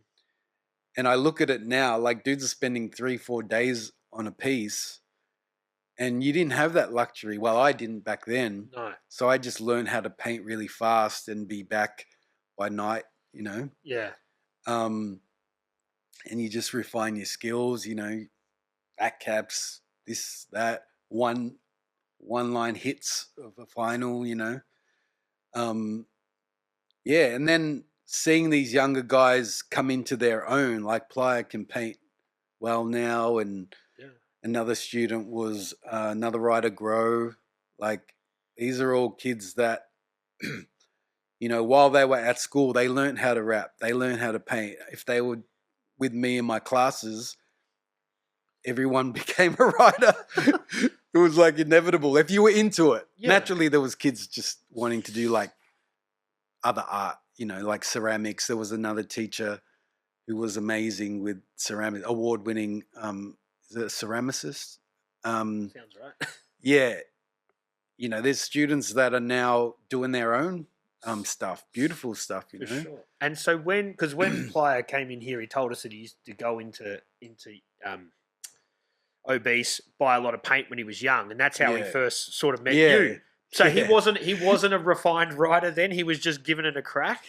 He was doing a lot of track sides because he was homeless at the time, and his girlfriend said, "Oh, my boyfriend, you know, you guys will get along like amazing, blah blah blah," and he would come in but just drop, I don't know, like more money than I was seeing from his kids his age, you know? Yeah. And I'm like, man, he could be buying a whole bunch of evil shit instead of buying paint. Yeah. I'm going to take him under my wing. And I would be like, come to school, have an interview. And he got in, and rest is history. Yeah. Is he going by Playa then? Yeah, he's always been Playa. Always been Playa. Yeah. But it's amazing that out of all the students, he would stay back when he could have gone and run amok after school. He stayed back, and we would finish a song from maybe, I don't know what it was, 3 till 4, while staff and everyone were, you know, doing all the work. We were able to stay in the studio, and we would knock out a song. He would record his verses in that hour, and then I would just take the files home, and then I'd mix it, and we would have a song like all the time. Yeah. And that's how he built his like SoundCloud kind of fan base. And, you know, we worked on albums, and there was a few students like Rupert's another student that I'm working with. He was from Oakwood that now is got stuff all over the internet. Mm-hmm. And kids, I'm guessing now that are interested in music go to try and get to your school so they can work with you because they know you've got a studio. There's a few guys now that they either want to produce or they want to rap, and they can do both. Like, you know, we align their songwriting with literacy projects. Mm-hmm. Obviously, the beat making will send them to like further studies like Box Hill or SAE and stuff like that. Mm-hmm. But I'll teach the foundations, and more than just programming. It's like what to look for. Why is this genre? Why does this sound like this? What are the factors that make it this? Mm-hmm. Why is that 808 better than that one? All those little fundamentals, you know, rapping in the pocket or I don't consider myself a rapper, but I can write from the years I've been around rappers, and that's stuff that I hope now they're teaching in those places. Like I know Inf is at Box Hill or was at Box Hill. Diz One was at SAE. All these guys that have been around the Melbourne industry for a long time and are killing it. Diz has got his own studio and mastering now, and those are the dudes that have that lived experience. That I mean, there's naturally building your own setup and learning that way. But it pays to have a good producer that is refining your performance. Like an engineer could just record you and accept whatever you dropped on those bars. But I think a producer's role is to be like, on that word, you could have said it like this, or on that word, you went too long over the bar, or you messed up here, or your breath should be in this point. And it's a bit of like the Rick Rubin approach. Like just sort of tweaking little bits when you can. Yeah. Pitch, like a lot of kids want to sing and have the auto-tune stuff. You still have to be close to the key in auto-tune so it can work to move it to the right key, right? And even that in itself, if you're like not knowing about melody and singing or doing like even scales and shit like that, then you're going to have a hard time even pitching into an auto-tune. Do you think learning the theory behind music is a necessity? Like I know a lot of good musicians don't know about any of that shit. Yeah. Do you think that's important? I mean, one of my biggest regrets is not doing that. Mm-hmm. Like I'm just naturally, by ear, I can work out a bass line or figure out chords and stuff like that, which takes me ages to do that kind of stuff. 808s and bass I can play, but I wish I'd learned the fundamentals of music theory and chords and playing in a band. Like we got a band room at school, and I've been there 13 years, and just watching kids come from not playing an instrument at all to being part of a band and playing with a crew and then going out and getting work. It's amazing to watch, Sure. So when you started doing the graffiti workshops and that sort of thing, that led you into thinking teaching was something you wanted to be into, and then I guess do you do a diploma of education to then become a teacher? Is that how the progression happens? Yeah, usually. I mean, I came into it through workshops. Yep. Like I was working in Indigenous areas with Reason, actually, going to Woorabinda and things like that. Yeah, tell us about that. Oh, that was crazy. I think him and Donnie Ellicor still do that kind of work. Donnie still does the youth stuff and Donnie's at PCYC. So we would go to like Rockhampton, Woorabinda, and do music and graff workshops with the kids. And man, that was wild. I remember we did a recording session in the radio station setup that they had there, and all the kids sounded either like Biggie, Nas, or Tupac from what they were exposed to. And I remember the first time we went there, no girls rapped at all. They were in the window watching, but no girls rapped because of the stigma and shame and stuff like that. They just didn't want to show their face and whatever. And then we went back. We worked it out that we didn't have female staff. So we went back again and brought someone to come with us, and they all came out the woodworks, and they all sounded like Eve and Nicki Minaj. It was crazy, Yeah. And we made a video. We did a mural. It was amazing, the time there. It's like frogs in the toilet and shit. Like I remember just like kids running around, like riding horses horseback, like just with no saddle, just like passing us by and shit. Yeah. Yeah, it was beautiful around there. Yeah. And so then you just decide teaching's what you want to do, because you can still do your music, you can still do your art, and you've got access to a studio, you've got access to supplies. It kind of works. Yeah, so I ended up moving the workshops, same theory of how to run the workshops to Oakwood and was doing the arts week there. And at the time they were dealing with a lot of at-risk youth, kids that were like either doing major crime, kids getting expelled from different schools, or just bullies. Yeah. And they were like, kids. yeah. And they were like, oh, you can work well with these kids. Like, shit, they listened to you when you did the graff. How about you do an art class? And I remember when I first started working there, I just had all graff writers and all just like hood dudes, and they would all be sketchy. I've got this one photo. It's like everyone with their head down doing their work. And it was like, oh shit, yeah, I could do this. Yeah. And I've been there ever since. Wow. 13 years now. Yeah. Yeah. And it's fulfilling? Oh, yeah, it's great. I mean, you know, you take on a lot of their traumas, listening to stories, or, you know, I think it's like heavy vicarious trauma sometimes, like maneuvering through their problems, but then you go home and try and like come up with solutions, you know, or you're referring them to counselors and stuff like that. But pretty much impossible. It keeps going after they've left, you know, like all the care after they turn 18, a lot of it gets lost, but they're still dealing with the issues. And that's the problem that I find hard, is like, okay, we were here for you till you're 18 and now you're moved on.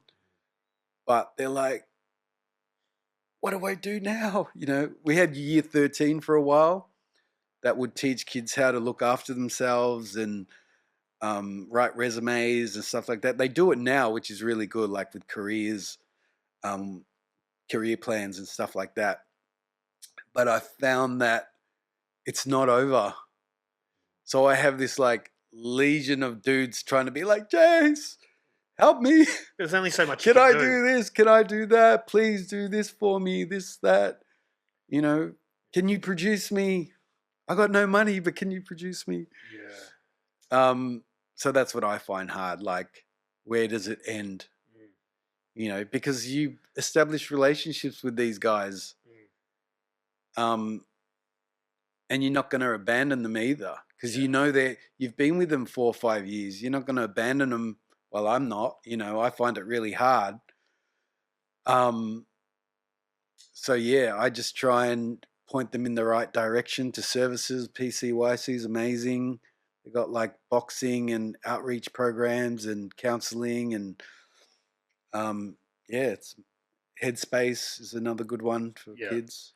And and that is the thing, and I talk about it a fair bit, but it's dealing with the trauma or figuring out the trauma, and then to try and get people on the right track. And when you don't deal with that trauma, when you don't understand it, then it can come out in really negative ways. Oh yeah, like it comes in waves. Like I found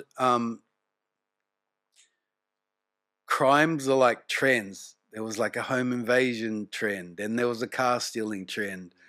Then there was like train surfing trend, and you know, and being in graffiti for so long, I've seen like dudes get their limbs cut off. I've seen what happens when you fall off trains. I've seen what happens when you get electrocuted and your veins and fucking arms go into like a skeleton. It's like fucked up shit, you know. I've seen all of that.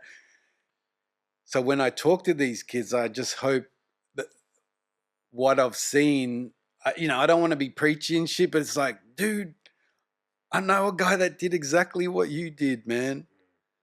Please don't, you know. Yeah. You want to get past fucking 15, you know. And, you know, like now there's all these different drugs, GHB, fucking vapes are, you know, plague on our kids. Even phones for that matter. You know, they'll try and contact each other. And then before you know it, like now phones are banned in our classrooms and stuff. Yeah. But there was a time where everyone was texting each other, and you'd have the whole classroom in one cubicle trying to vape on one vape, sharing it around during like COVID times and shit. Yeah. You know, it was terrible. Yeah. That's what one thing I really like about doing this is we get to put our phones down for a couple of hours and just engage in conversation. You know what I mean? Yeah, man. And even just the social aspect. Like I find I get a lot of kids telling me about what's going on in their life because I'm not sitting there looking at them dead straight in the eye. I'm on the computer. Hey, man, how was your day? Oh, what happened? Oh, what? Tell me, yeah. And it's like, oh, damn, something heavy's going down. You want to go talk to the counselor after this? Yeah. And then they'll be cool with it. But if I was like, what's going on? They'll be like, strong. Nah, can't say. Yeah. So, yeah, I get a lot of info and just maneuvering through that. Like, you know, I'm real strict on the safety of my kids that I work with and shit. So, you know, there's mandatory reporting and sometimes you hear stuff, you're like, bro, we need to go talk to the counselor, your parents if they're around, and you're in danger. Let's do something about it, you know? Does there need to be, well, I'm guessing you're going to say yes, but more schools like yours that have a different approach? Yeah, I feel like we get a lot of kids coming from mainstream. I don't know if it was coming after COVID where they lost touch of like being around people, but we have a lot of school refusals where they just lost their way. Anxiety took over. There's some kids that have been gaming for the last 2 years, haven't left their room, won't even let their parents into the room, and they get food slipped to the door. You know, it's like, damn, man. Their whole world is the internet. I know dudes that don't even rap with local guys that are from here. Their whole world's on London time. Yeah. See, that's a real difference.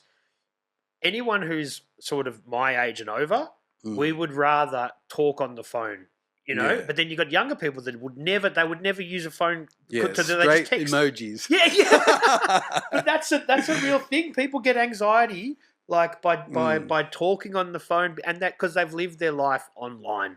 Yeah. And that's a bit sad. It's sadly the way the world's going, and they just get accustomed to that. Yeah. And, you know, you get, obviously with the internet, you get mad dramas and just like weird chat groups and like secret coded, you know, Snapchat fucking things. And that's where all the predators come in. So I deal with a lot of like, just dodgy predators that find kids through all these like apps.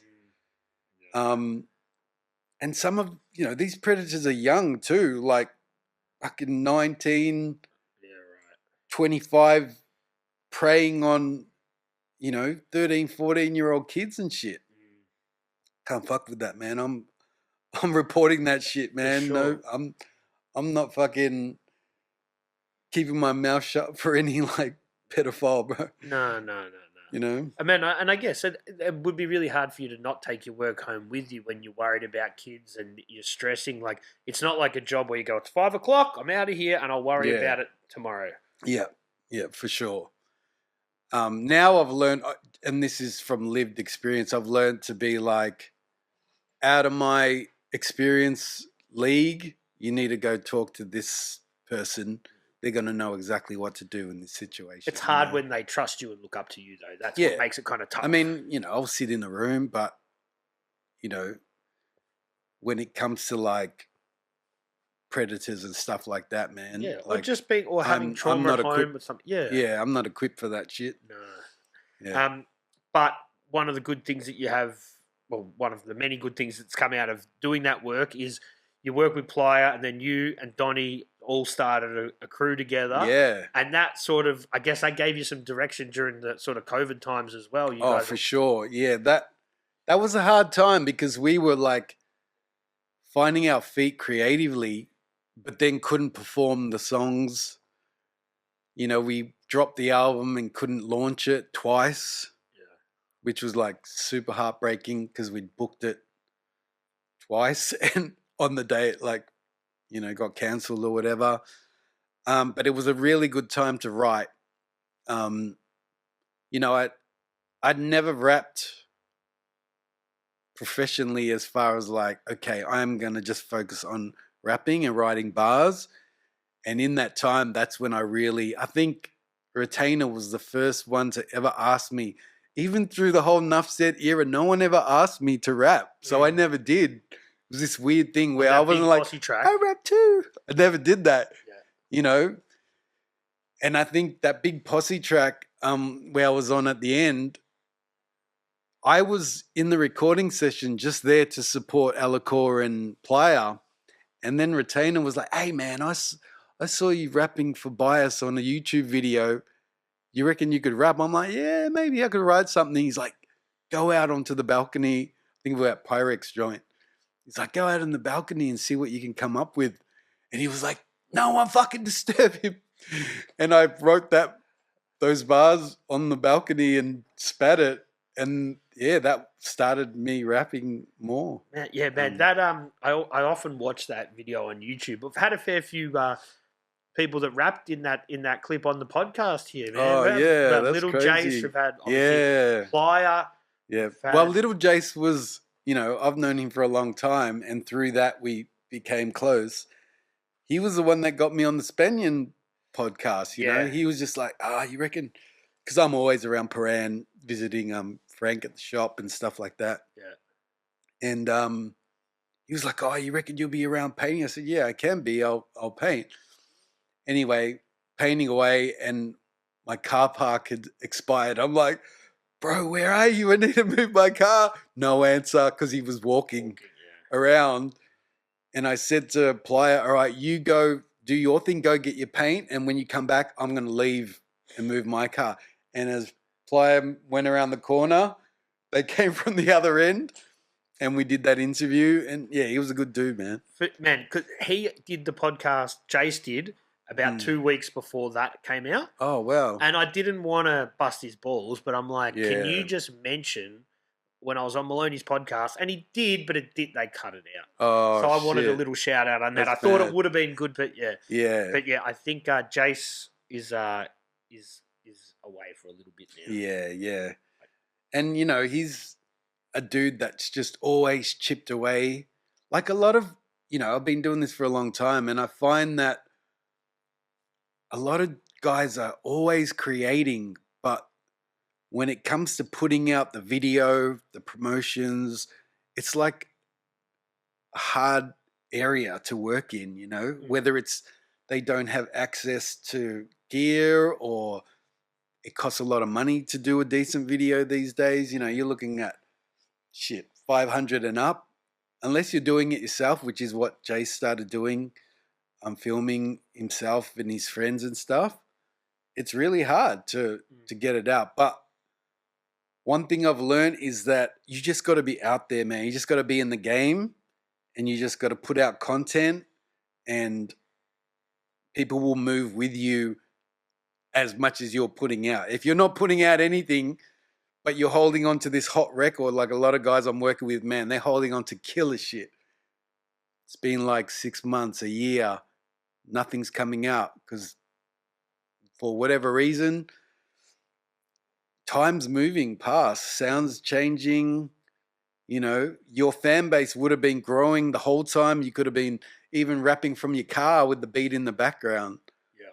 I find like more of that could be happening. Like anyone that I've ever seen that's really doing it in Australia, you can go back to their catalog and they've just pumped it. Like YouTube clips, Insta clips, content, just rapping bars into the camera. Yeah. Like they're the ones that their algorithms are working, bro. Like, yeah, that's the thing. And that's the mantra I take with this podcast. Is like, just keep doing it. You just keep doing it. You keep doing it. Give people content. Yeah. You can never have too much content in this day and age because people consume it and then they move on. Yeah, so and they get to know your personality and want to follow you more. If you've got a good personality, or you're funny or whatever, people are going to engage in your story.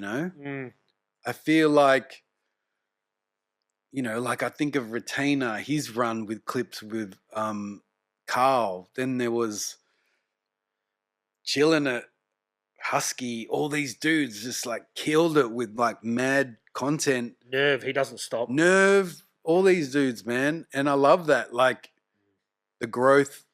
And, you know, now we're working on Prowler's stuff. And I think it's dope that he's adapted to making content and that's readying for all the singles that we've got ready to go. Like he was on my album with that Nothing song, and we just dropped a single when the podcast came out when he was on your show. And now there's like 3 or 4 that we're going to drop.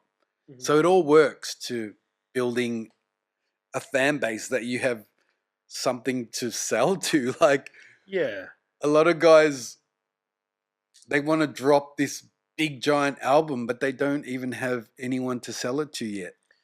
That's the thing. And the market is small here, but you've got to put it out and you've got to just keep creating content. Yeah. You can't just release a couple of tracks, put them online and think you're going to build a fan base. Yeah. You have to, sadly, the social media and the push and the constant content is probably more important than the finished product. Yeah, yeah. In this day and age. Yeah. And I definitely think your story outside of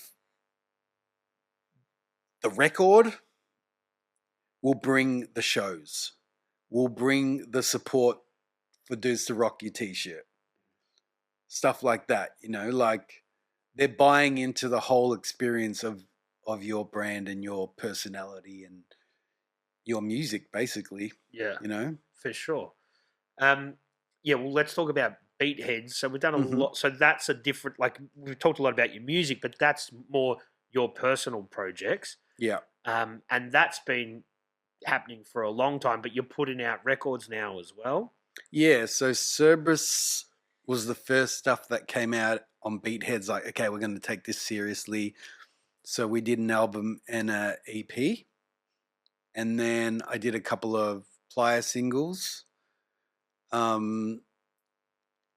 Couple of Shao albums. I think I did 5 albums with Shao while he was a student. And now we've got a killer project that I hope sees the light of day.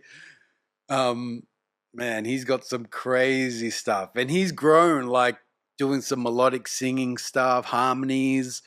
And all my experience from CDB is being adapted into this like new style of like stacking vocals and all that. So it all comes back around.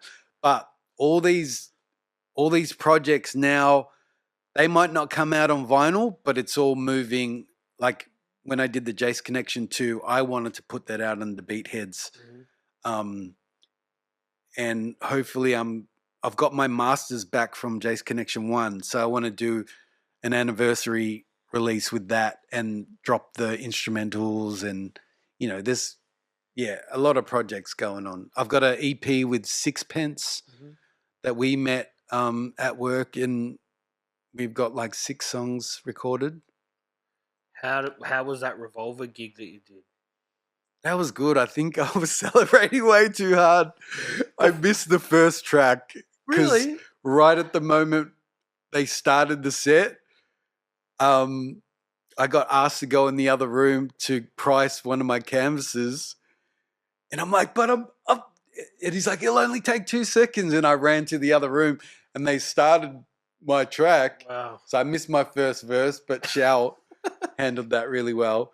And then I jump on. But, you know, after 2 years of making that record, I was ready to get smashed, and I had a good time. Yeah, for sure. And it was good to get the record out. That was massive. Like, I didn't realize how much money it cost to put out a double album.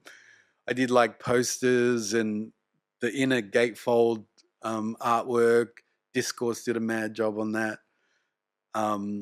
It was good to finally get it out. Yeah, and then do the fantasy art show. I had been, because once I dropped the album, there was a couple of months till that show, so I just painted the whole time and ended up discovering my love for like fantasy art, and I'm getting into like oil paintings, just straight brush. So I've always wanted to do that. I'm a big Frazetta, fantasy art fan. So I moved into that And yeah, I've had a lot of fun doing that. Yeah, and you want to do more of that stuff? Yeah, I big can see murals? myself like an old man at home in front of the easel painting, you know. Do you get any downtime to just chill out with the family? Because you've got a lot happening, man. Yeah. So, you know, I'm separated, so I get weeks on, weeks off. So that's why I paint so much. On my fortnight switch, There you go. I allow 1 day to drop a piece. Yeah. Occasionally, if it's a big production, I'll go 2 days, but Like that Spider-Man one? That's been my That was routine. Well, mine, I think my bit took 2 days, but there was dudes there for 2 weeks. Huge. And it was amazing. They put that together so well, just from the concept to lining up the buff line perfectly straight, measured off the ground, because the ground was like up and down, you know. Yeah. I've heard it took a couple of days just to buff it. Oh man, I think Amok said he spent like $400 on sticky tape and just like random, you know, things to just get the wall ready to be painted on. And then there was guys that came from interstate. But yeah, I think I took 2 days. My son actually helped me fill in. My sons, they're not big into graffiti, and I don't wish them to be graffiti writers, but they're naturally, because they've been around it since they were little kids, they can feel and know how to use a can. And so I get them to like block fill stuff. Yeah. So it's amazing. Like I look to my right, there's Escher on one side. I look to my left and there's like Jaden. Yeah, it's crazy. And that's, you want to still do more big productions like that. If people have got big walls and they want some legal sort of stuff, they can hit you up. Yeah, for sure, definitely. I don't mind like that kind of work. Last year I went on my long service leave and I toured around Europe for, I think it was about 2 months, and I did 48 pieces in 2 months. What does that work out? That's like one every day almost. I was doing one every day and occasionally 3 a day. Wow. Because I'd gone in 2018 to Roskilde, and there was so much paint there, more paint than I'd ever seen before. A big, giant shipping container full of paint that you had free access to. And I think then I was doing one a day. But then when I went back, I was like, man, there is so much paint. I need to maximize this shit. I'm going to do 3 a day. So I was doing one piece, marking up the character, disappearing, going to paint with other dudes, come back, finish the character, go back, finish another one. And then you'd get an eating break. And then if I could, I'd sneak off, do one more, or just wait the next day and hit it again straight away. And that was crazy. Like, I think we did maybe like 8 countries. And then I went with Strap and Demon. And then I flew to New York on my own and did the whole 50th anniversary. Oh, wow. There by myself. Was that cool? That was mad. Where'd you go? I went to the Rock the Bells, I think it was called, with LL and the Roots hosting. I got there late. Oh, man, funny story. I get there late because I'm trying to get there by myself. And I was just like, fuck it, I'm going to just get an Uber. I Ubered it all the way out to Queens by myself. Get there, and right on my aisle, man, there was just these like big African-American girls with like big booties, and they're all like dancing. And I had this spot like right in between them. And I'm like, I know I'm late, but I need to get in my seat. I've paid this much money. I need to get in. And they're like, boy, you ain't fitting in here. So they allowed me to sit one in front of them because it was empty. And I just had a mad time watching. LL Cool J was back, and he just killed it. Yeah, sick. Method Man. Who else was there? I think, who's the dude? Black Thought did everyone's backups. Yeah, right. And knew bar for bar every line. It was sick. Have you seen him? And then I got lost. Because I followed the crowd thinking everyone's going to the train station, and then I'm lost in Queens by myself, walking the streets. And they're like, what are you doing here, bro? I'm like, I need to find the subway. And they're like, just go here, here, here, here, here. Man, I was lost for 3 hours on the subway because they cancelled all Brooklyn trains. And everyone that was giving me directions, like, you just go to J and then you go down, then you go 3 stories up and then you walk to this step. And I was like, what the fuck? Lost for 3 hours on the train. I ended up just going to the Twin Towers Memorial and just getting a fucking Uber to my hotel. But yeah, it was dope. I got to meet like a lot of writers that I grew up watching on Star Wars, and Really? Went out with Wayne and you and Spot. Demote hooked me up with Tat's crew and did the roof there. Yeah, it was a great time. Yeah, Fat Joe's part of Tat's crew, I think. Yeah. It was crazy. I kept on, I'm not a selfie guy, but I was filming myself and I'm like, look, there's a Days piece there. And, I'd turn the other way and there was just all these like killer pieces that I grew up looking at, Are the streets still bombed or is it sort of a Yeah, big it was cleanup? bombed. Yeah? I think the Bronx was the only place where I felt a bit uneasy because there was like fentanyl zombies everywhere. Yeah. And I'm there by myself, like with a bag full of paint. My phone had died. And I remember One, he was hanging out at Tats. And they were all going to a park jam where Grandmaster Flash was playing. Wow. That's a proper free 50th anniversary. Yeah, free. And a lot of guys were getting their DJ set up ready to go support or whatever. And I said to Nice, I'm like, hey, man, do you reckon I could go? Because they're like, yeah, just walk there, man. 20 minutes. You go this way. And I look at Nicer and I'm like, you reckon it's cool? He's like, nah, bro. You got to get the train and go right there and, you might be all right. Anyway, he tells me to walk down, I can't even remember. It was like this big shopping strip, James Ave or something.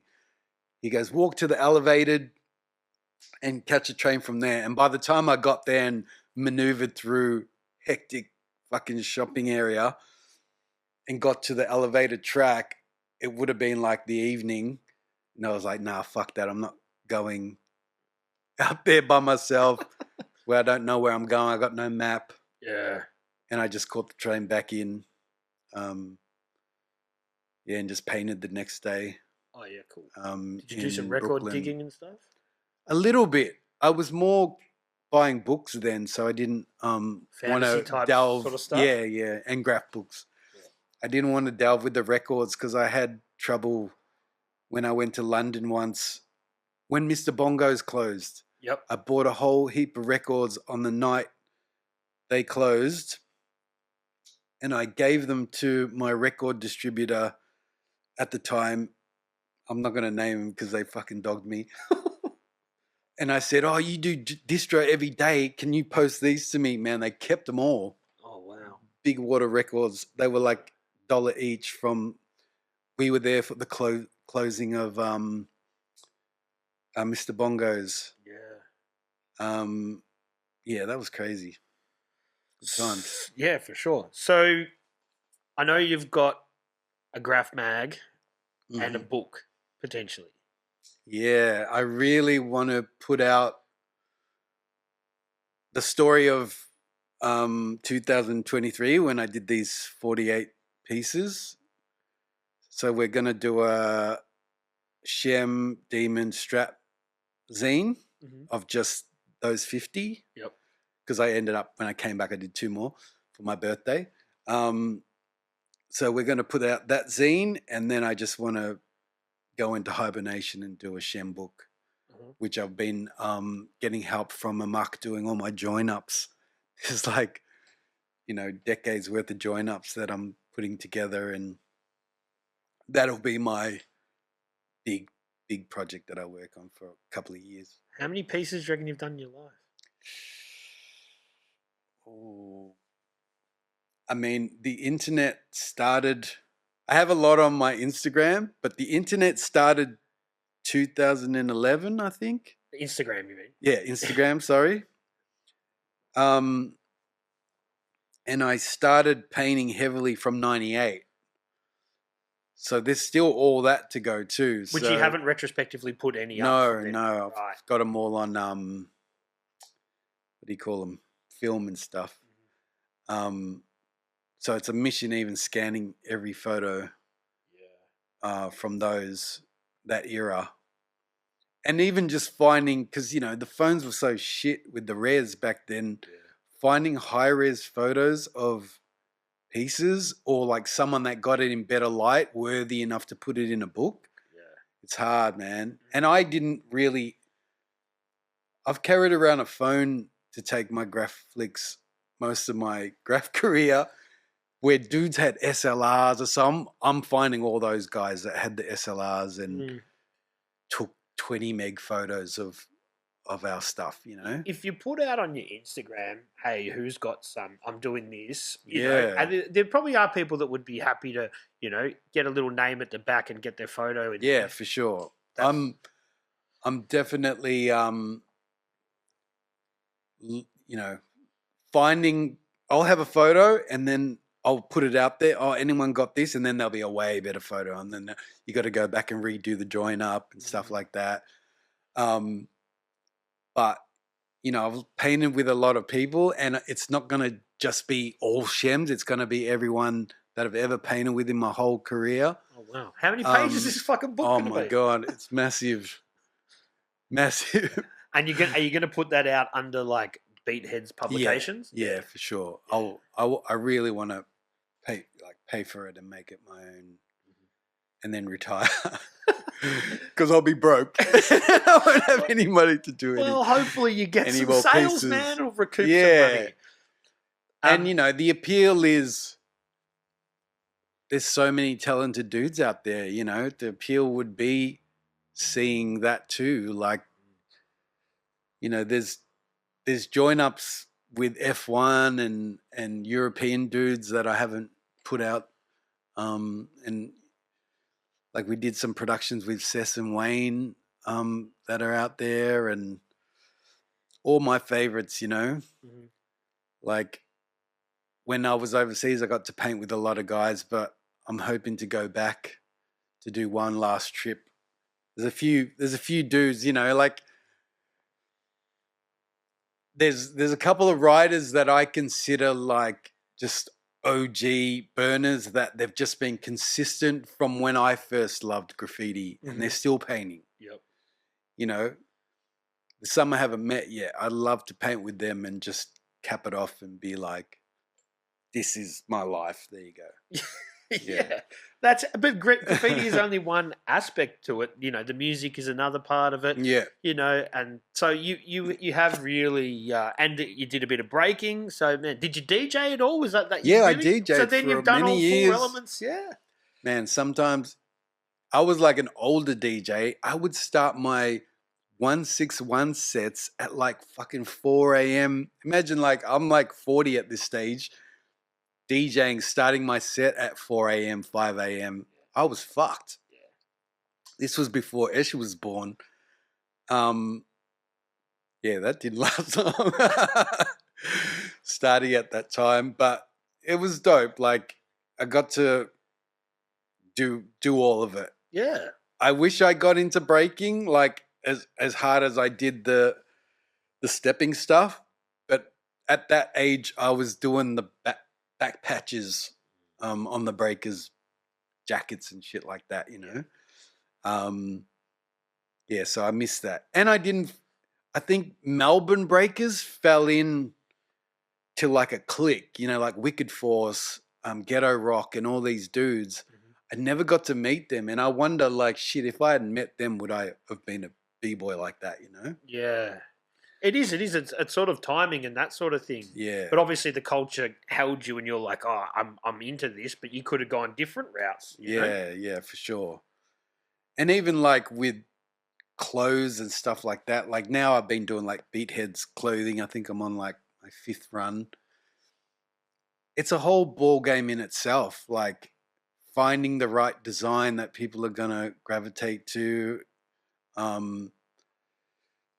Yeah, I don't know.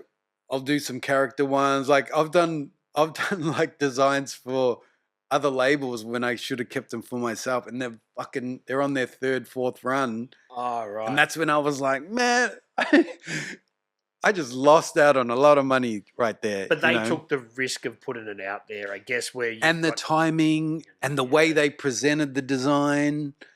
Like, there's been some mad shit where I would have never thought of it. Stitching, like crazy fucking patchwork stuff, and like the size is important, how big the print is and stuff like that. You know, that's all stuff I'm learning now. Speaking of clothes, how many of those records did you have a hand in? Oh, shit. This is a classic. Let's have a look. The Lazy Grey with Bias I worked on. The Rock the City album, obviously. Ray's was Item and Prowler. And then there's Recognition and maybe a Prowler one that came before I linked up again. I think that's the Water tape.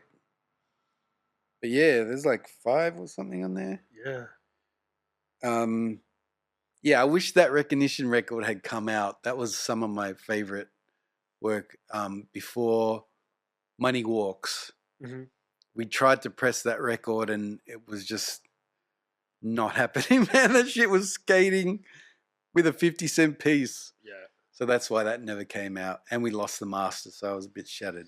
That's a rule to anybody who's doing anything creative. Back up your shit. Yeah, man. You know, for sure. Like, I'm so scared of losing stuff from those experiences back then. I have like 6 hard drives with all the same shit on them, just so I can know that I've got all my graph photos. And definitely. Even with the iCloud, man, I don't know what it is. They zero out, and then you have a heart attack because you think you've backed it up, and then to turn it back on, it has to like relink to the original file size, and then you don't have room on your hard drive, like your local hard drive, and I'm having mad problems with that. So if someone can teach me how to but you know back up stuff. This is the scary thing. Computers have been around, like PCs, well, desktop computers have been around for what, like 30, 40 years now. Yeah. And the memory, the storage gets bigger and bigger, but we always figure out a way to fucking use it all. Yeah, man. Do you know what I mean? My computers are maxed. If you've ever been in one of my sessions and you hear me say, "Oh, no, I just need to try something," it's because my shit's maxed out. Yeah. We figure out a way to use it. I need to move because I'm a hoarder, you know. I need to keep my photos because I feel like I'm going to lose them on a hard drive or they'll corrupt or something will happen. I keep them on my main hard drive, and it's not good. No, with a million drum sounds as well, you know. It's like, no, I need that snare. I need all those. But that's another scary thing. I think a lot of people use Instagram as a storage vault now, and if something ever happens to that, you'll lose all your shit. It's important to back that stuff up. Yeah, I think I've backed up my Instagram like 3 or 4 times, and you hear like scary cases where dudes have it in for someone and they just fucking wipe their shit. I think that happened to Sess once. Someone just corrupted his whole Instagram and stuff like that. And, you know, like, yeah, I have all my stuff backed up, but this book will be where you see the back-to-back. Like, I usually just post mine, or you can flick through other dudes' stuff. But this one will be like the big joiners. And, you know. Do you have a time frame?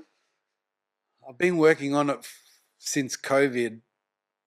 The hardest thing is putting it all in folders and then tracking it back to the years and then going back to the original ID on the photo when you took it and trying to do it in sequence. So it might be kind of sporadic. I might do it based on my like partners in crime or something, you know, like, or partners in creation, however you want to look at it. But I've always had like a partner that I will just go hard with for 4 or 5 years, and then they'll either burn out or keep going or move to whatever, different crews or whatever. So I'll do it in that, like the run. Yep. You know. And would you ever repress the RDC book? Ooh, I don't even know if Mike's got the original files Yeah, but I've definitely got a lot of that stuff, but I don't have the other writers' personal collections. I could probably go back. Everyone's still alive except Scalper, rest in peace. Yeah, that'd be dope. But they might want to do their own projects or something, you know. yeah, But I would love to. Anyone that's ever done a piece with me would probably be in the book for sure. That's awesome. Yeah, I can't wait. Yeah, man. Yeah, I'm sure it's sick. And if you'd probably get some serious pre-orders even when you just initially put that Yeah. out there. You know what I mean? So Yeah. I think you'll recoup your money pretty quickly. Yeah, I see all these dudes doing like, what do they call it? Fundraiser type? GoFundMe. Or GoFundMe no, things Kickstarter's and- more for those projects. Yeah, and like comics and shit, they do it a lot. Yeah. Independent comics and stuff like that.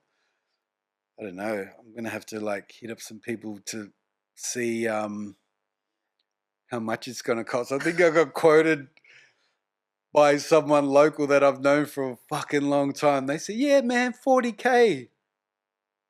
Not You do the happening, numbers bro. of how many books you got to sell. Not happening. Yeah. No way, 40K, what? Yeah. Yeah, not going down that road.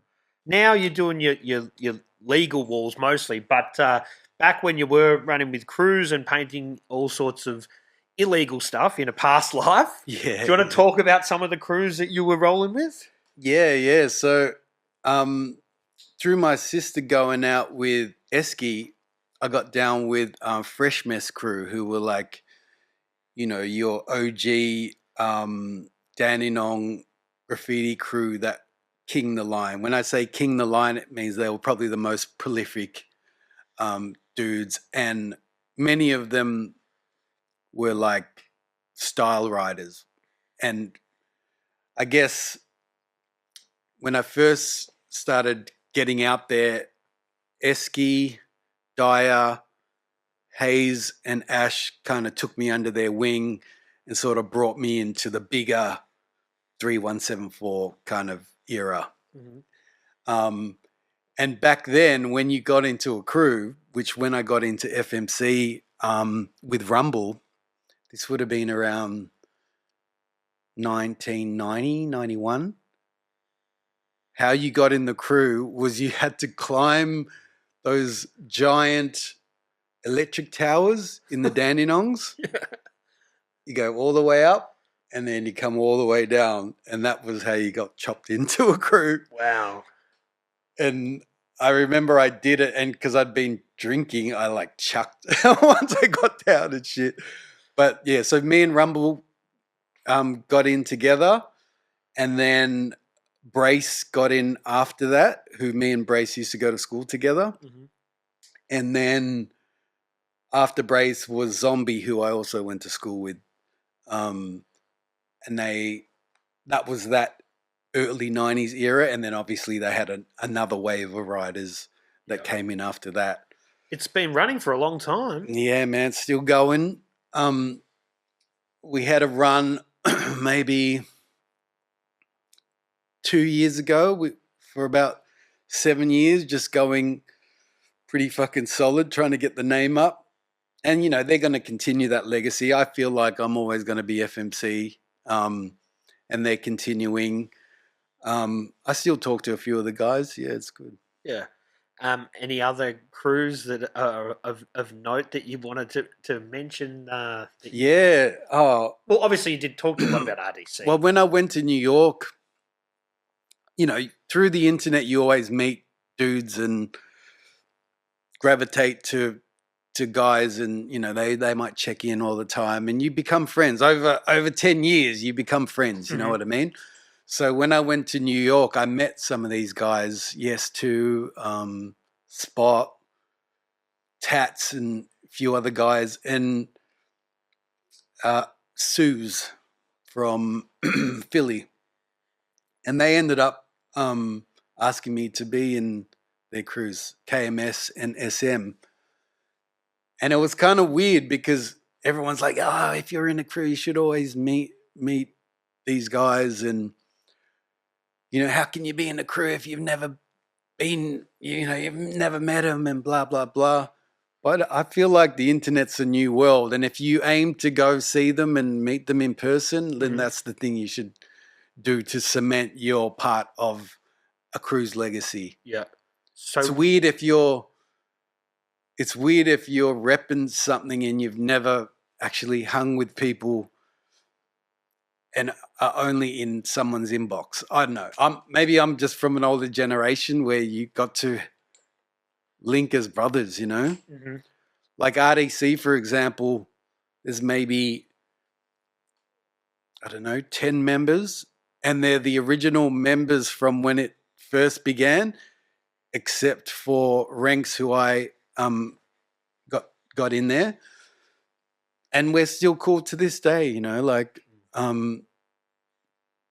yeah, I feel like you really got to know someone because you go through so many different parts of life together, and you need to know that dude's going to be there for you, man. Because if you get in a tight situation and, you know, things go bad, some people are like, I've got nothing to lose. I don't know this guy. Fuck this guy, you know? Yeah, for sure.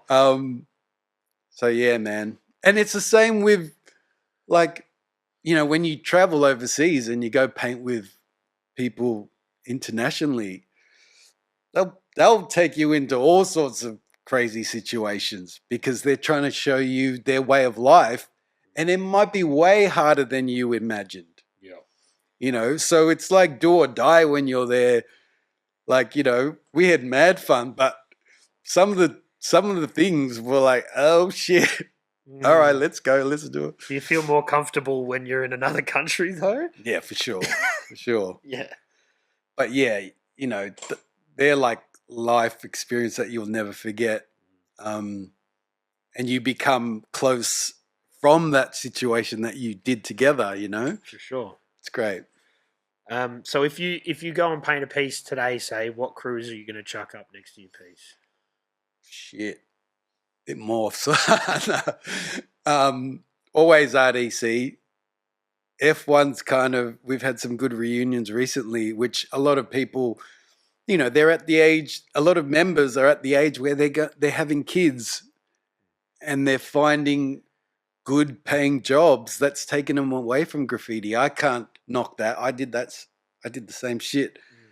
You know, if you aspire to grow as an adult, you want to own property, you want to buy a car, you want to do this. If you're running around trying to prove yourself, like shit, if I'm 51, imagine I'm still running around trying to prove myself to like 20-year-olds. To what end? To what end where's that going to get you when your people at your age are moving, you know, and it might not be buying a house. It's just moving as an adult, with responsibilities. To what end are you going to keep getting up? You know, till you get hurt, till you're locked. You know, I find it's a constant situation because I've been painting since the 80s. I see all these people get really fucked up when they go to jail, mental health problems, dramas when they come out, the stigma of being locked. And it's like, damn, like it was one too many, you know? Yeah. So I find that really hard to maneuver. And yeah, it's hard being a writer at this age. For sure. And when you look at stuff like Pam, S-Rock's doing now with that sort of abseiling stuff, you've got to look at that and think, when you started doing it in the 80s, do you ever think the dude to be scaling I'd break my back if fucking walls, abseiling? I don't even think I would get up the stairs. Like, wait. But it's crazy, isn't it? But props, it's a whole new ball game, man. It's like it's graffiti up here now. Yeah. You know? Yeah. It just, and you look at the city differently. Like when you would have looked at tracksides in the 80s and 90s, now people are looking at a 30-story building going, oh, I could hang off that. Yeah, I think Revoke, when he came, I was painting with him during the day, and then he was going out and doing all his illy stuff, and he just started hitting spots that were higher than the usual Melbourne graff. And all of a sudden there was bridges getting hit and rooftops getting hit and all this stuff. And everyone was like, oh, what the fuck? Yeah. You can like, there's a whole new wall space. Yeah. Couple of stories up, you know? And then I think from there it kind of started moving. Then obviously Brazil have a big scene with the abseiling and, you know, America with the hotels and stuff getting smashed. Didn't I don't know, maybe I'm remembering it correctly. Did Revoke get in trouble when he was here though? Like when he was at the airport or some shit? Did he get Yeah, man. It's true. Yeah, it is. I don't want to talk too much about it, but I think he stored dudes' phone numbers with their real names. I mean, their tag names, because he didn't know their real names. Yeah. Which, you know, he probably never thought he'd get fucking caught, but you can't be a socialite talking about your steps. I'm going to go here. Yeah. While you're doing a lot of the illy stuff that he did. Yeah. So that got a lot of people in trouble. Yeah. One thing that kind of gets me, you on these like Facebook groups and whatever, community groups, people are like, oh, it's the kids doing the graffiti. It's the kids. And some graffiti's done by kids, but most of it is done by adults. Yeah. And they think that it's something that 12-year-olds are doing on the school holidays. Yeah. Majority of the time, it's grown adults. Yeah. And they don't get it, though. They think that it's just like an after-school program is going to fix it. They feel like if you just buff it, the person behind it's going to just disappear, where there's a deeper issue, and it's not even an issue. It's like they're going to bomb. Like, it's like part of their personality to want to get up, do the action, know where they've been. There's so many factors involved, you know? And the motivation for graffiti is different for everyone. And it's a good question to ask writers that come on here, like, why do you paint? You know? It'd probably be different for everyone. Me personally, I love the feeling of standing in front of a burner with characters, and I get this like youthful feeling of like, oh shit, look at that. Whoa. You know, and I want people to look at my graffiti like that. That's why I put all the comic references in there and characters that I grow up with, and we paint big and grand because it's like bigger than life, you know? And that's where I get it. And obviously the evolution of bettering myself and improving with each piece and evolving over time. That's my motivation, but it might be different for someone a bit younger. And your motivation might have changed over the last 30 so years. Oh, yeah, for sure. Yeah. There was a time where I wanted to get up and be like king of the line, or have a piece at every station, or these are like old motivations that, you know, when you're coming up, you want to do that because you saw generations before you do it that way. You know what I mean? For sure. Like I remember as a kid meeting like Murder, who was like crazy style writer, and he was in a suit with pointy shoes, and I grew up around b-boys in tracksuits and shell toes, and this guy's the king of style, and he's in a suit, and that was like a game changer for me because it's like, man, he's his own man. Because he had a job, like because he maybe, or that was the style mods. Yeah. What's the style mods or not everyone wore puffer jackets and shell toes and fucking Caribbees, and I can't remember what there was a blue jacket, the Bones or something that everyone wore back then. But that's what I love. I love that b-boy shit. Kangols, Kazals, you know, big puffer jackets, name belts, denim. Yeah, I love that shit. All that good stuff. Can remember going into OBs, I reckon this is probably like late 90s. But that was a good era. I did 6 years with Frank, and you know, I was going up the road to visit Fern, who's Esh's mum, and that's how we linked. Yeah, it was a great time. Like, it was such because I was like producing a lot of people on the roster. Mm-hmm. And yeah, I don't know, man. It was like constantly I'd be working at the shop, music, be able to sample the collections in the shop. Yeah, that's awesome, isn't it? Having access to all of that, all the drum break records, and yeah, I had records with Muffin that never came out. I had records with Pegs that Really, never that came never out. come out. Yeah, they'd choose beats, write to them, and then whatever reason, just never happened. Yeah. So Muffin he doesn't have much to do with the scene anymore. Yeah, I think he chose like 3 beats. I had an album with Pato that was crazy that had like Funkors on there, Briggs, Morns, Capo from London, killer track. Why do they, man, I always think, and I'm not a recording artist, obviously, but why do these people create these projects and they never put them out? Do you reckon it's anxiety, or do you reckon it's like they don't... Time too. Yeah.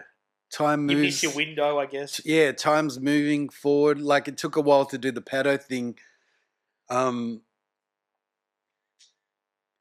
But I still have those records, and it's like, man, people need to hear this shit. Have you hit anyone up and said, do you want to put this shit out? No, he doesn't want to put them out because he moved on to like other projects and different sound or whatever. But those records are killer, man. Like shit, Briggs, Trials, Morns, Pato on one song.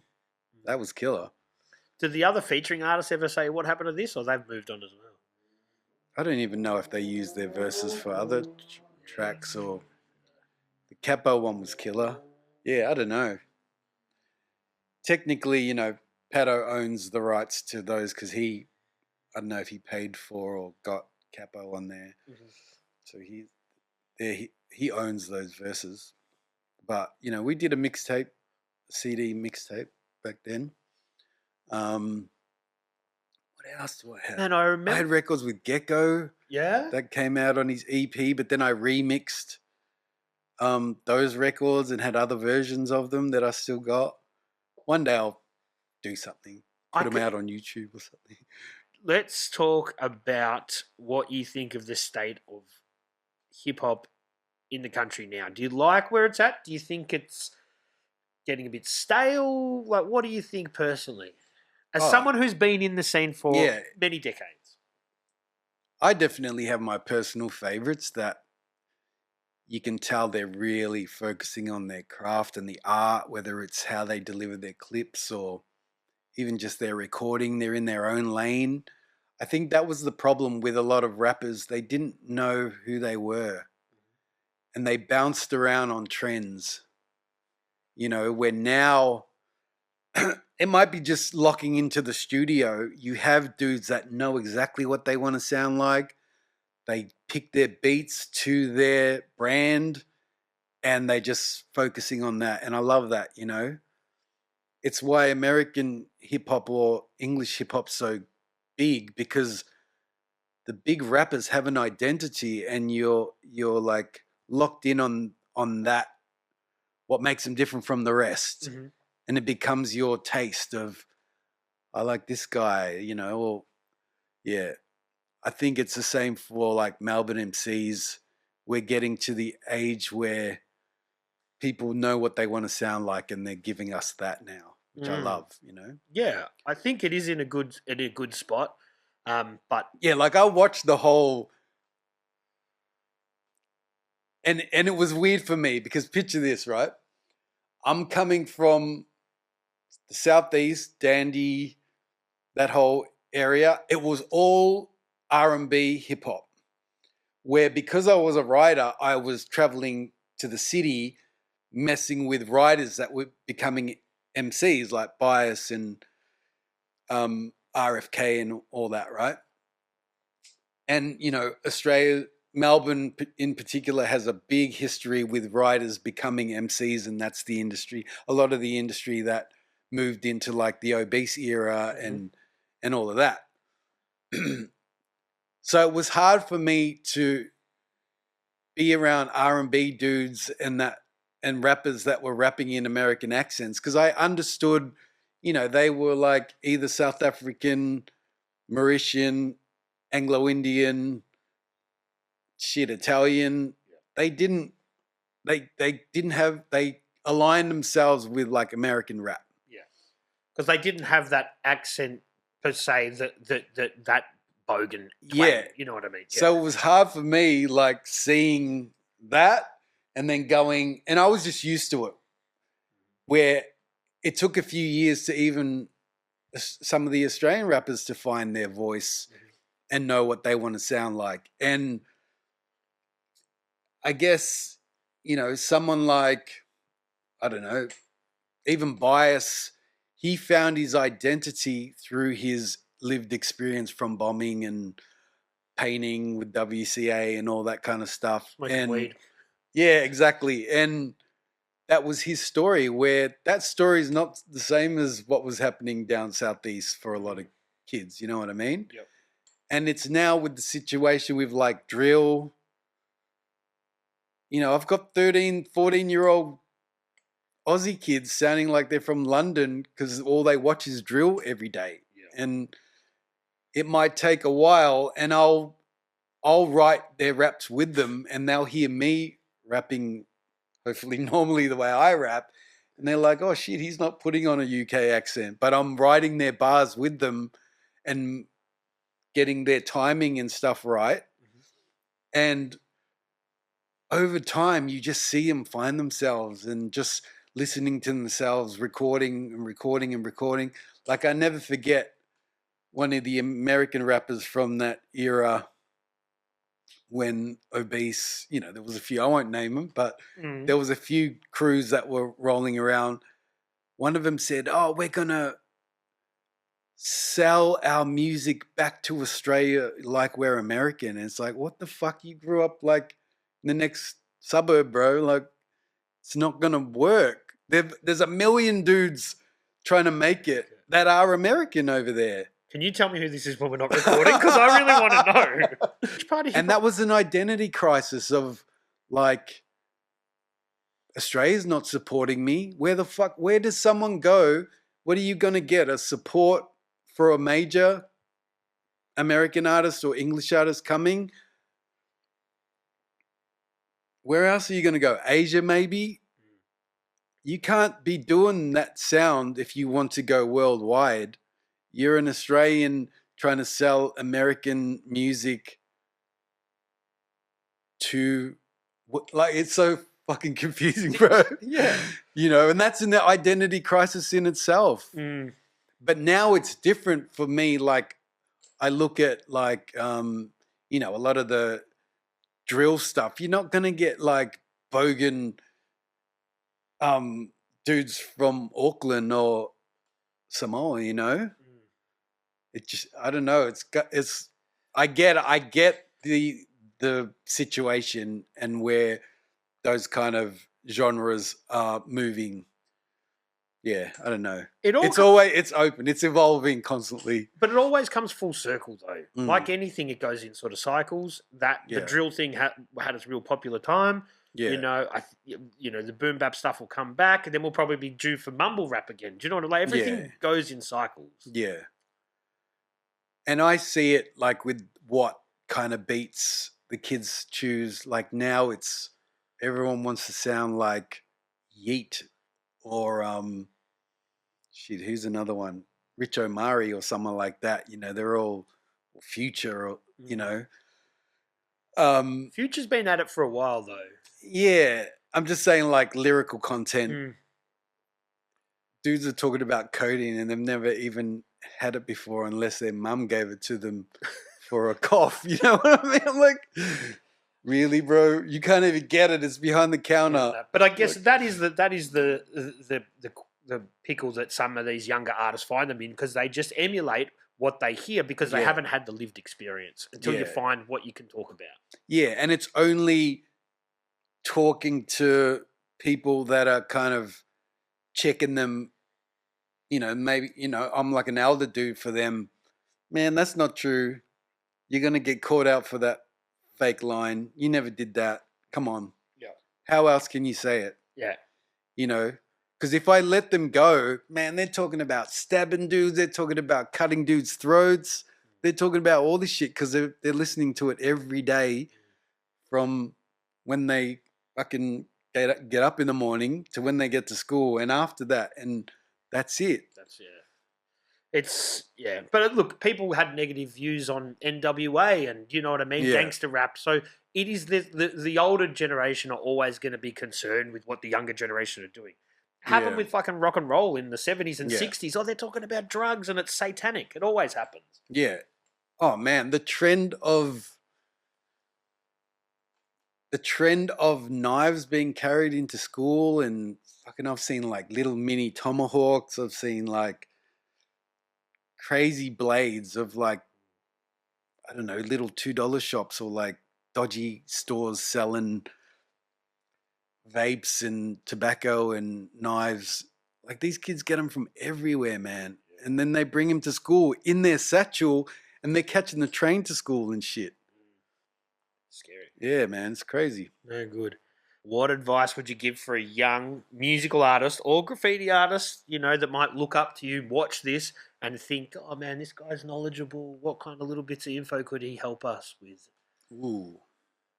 If you want to speed up your process of painting, definitely paint with people that are better than you. Push yourself. Because you're going to be like, man, I'm getting burnt every day I paint with these guys. I need to get better. Watch how they're standing. Like, I think posture's a real big thing. You know, I won't do it because I'm in the chair, but people have just terrible posture trying to get low, or they're never eye level. They hold their breath when they paint, where I breathe through. You know, it's like Tai Chi, you know, you're kind of balancing between both legs. And now, because of all my fucking car accidents and shit, my back's really bad. But, you know, if you need to get low, get eye level, go down to that level. Or if you need to get high, people turn their hand up to do a band and then it flares and it goes all big. Get eye level, get a crate, get a ladder.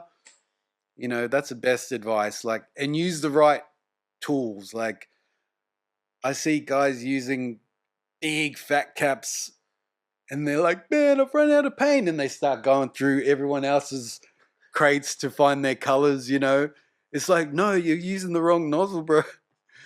Yeah, man, just play with the tools. And you can really find a style within the nozzles, man. Like, you know, you look Technology's come a long way. You look at Soffles, Russ, and what he's done with fat caps and ghetto blasters. That's a style birthed out of a nozzle. Mm-hmm. You know, there's so much cool stuff out there. Like, I was picking up shit from Europe that I'd never seen before, or seeing like Bates working with these like alien caps and pin lines, bro. I'm like, how are you getting it that small? Oh, you just empty out all the gas. You know, these are things you just learn on the way by asking questions. And as far as the music, I think investing in a good mic, like a lot of guys, they're on like these super cheap mics that just aren't giving you a good sound, like delivering, you know, release quality music, or they don't have pop shields and it's popping and going in and out. They're moving around while they're rapping. Getting good equipment, and try and avoid lease beats if you haven't paid for them. Yeah, I'm running into a lot of issues with guys who've gone as far as buying studio time. They've recorded all their vocals. They've shot a clip. They've got the song ready, and then I upload it to YouTube, and then the YouTube algorithm things go boop, boop, boop, copyright infringement. You can't put this out. And then you got to backtrack, and you've lost time then. Yeah. You got to go either buy the beat, lease the beat, get permissions from the producer.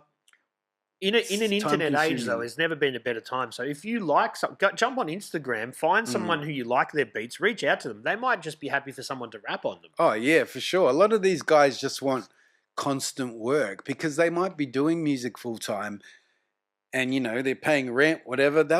You might be surprised, they'll take a smaller fee or get you to pay over time. But yeah, I find that's a big one, like lease beats getting frozen at upload. But even if, and that's the thing, just say that is the 1 in a million song that just fucking goes nuts. If you don't own the rights to that song, then you're not going to get the royalties down the track. Man, that is a massive thing. People don't know about APRA. They don't learn about copyright. They don't even put their splits or talk about splits till it's too late. Like if a song pops off and you don't have your paperwork ready, you're guaranteed everyone's got to be fighting for that money, because they're like, I wrote this part of the chorus, but I changed your line on here, so I want 5%. Use my studio, all that, yeah. Yep, exactly. I own the masters if it's, you know, own the studio, which some American dudes have done. Like I had a situation, I produced an American artist that was here touring. I think he was performing at Crown. And we made a song, we made the beat here. He took the beat back to America and tracked his vocals with a famous producer that was working with Sway Lee at the time. I won't name him, but they sent me the beat back, and only me and this guy Drago Sounds worked on. Got the beat back, and it had another producer's ID all over it. And I was like, what the fuck is this? He's like, oh, he tracked the vocals and added like a keyboard sound to the hook. So he added his ID. I'm like, well, if his ID's on it, we did the beat, let me put my ID on there. Close the door to the track ever being released. And I remember I called my Australian friend, Nick Unknown. I'm like, bro, this dude fucking jacked my beat. There's an ID all over it. And he's like, motherfucker, you make beats every day, man. Just give it to them. Get in the door. Yeah. Just get in the door. Would you got a credit on the track? Maybe. Yeah. I never got that far because they just went, oh, he's too difficult. Yeah. Shut up. You know, I tried to stand my ground, but it worked against me. And he was like, you make beats every day. Just get in the door. Let them know who you are, and you might move on, because people hear this record. It might be a snowball effect of getting more work. Yeah. And yeah, that was a lesson learned. Like, shit, you need to have your paperwork done and what you want out of a project before it gets too big and it's out of your control. Yeah. Say before you enter the room, you're split in 3 ways because nothing's been created yet. It's different if you've walked into a room and a beat's already made. That guy's already going to take 50% because he's made the music already. Yeah. But if you're walking in and everything's being created because of the vibe you're creating with each other in a room, then I would advise splits evenly. Mm-hmm. You know what I mean? Yeah. Or if some dude's programming the whole beat and you're sitting on the couch drinking and jamming, then he might get 50% and then you split the writing. It's important to have these conversations. Yeah, for sure. Nothing worse than getting down the line and you've got a hit on your hands and you're fucking fighting over record splits and money and yeah, terrible. Not good, not good.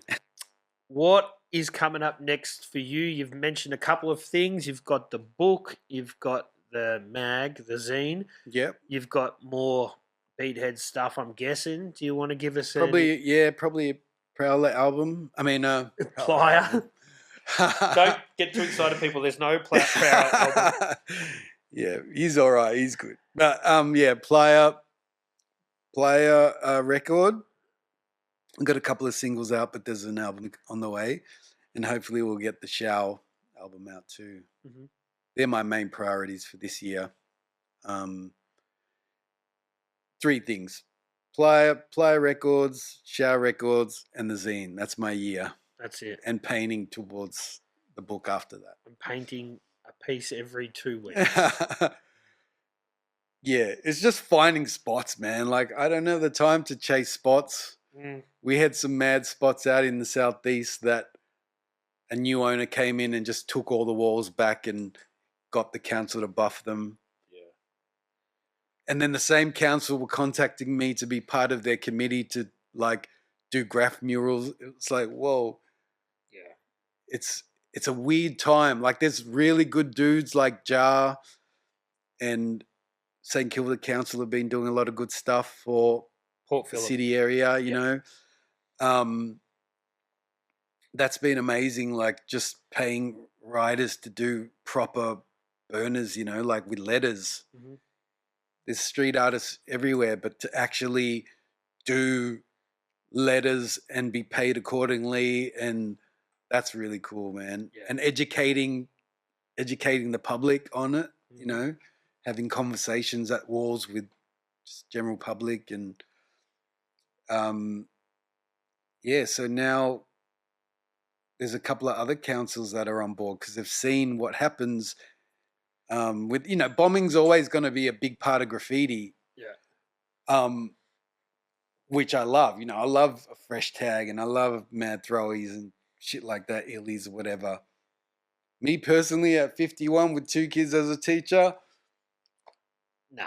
The fucking end result of doing that, man, who's, you know, that responsibility. I'm not leaving someone else to fucking look after my kids, or if I'm getting locked up or getting mad fines and I can't feed my fucking kids. I think, don't worry, man. I Like think you've earned your for real, I get stripes. dissed all the time, man. I get dissed all the time on the internet. Dudes in my inbox, man, why don't you do this and this?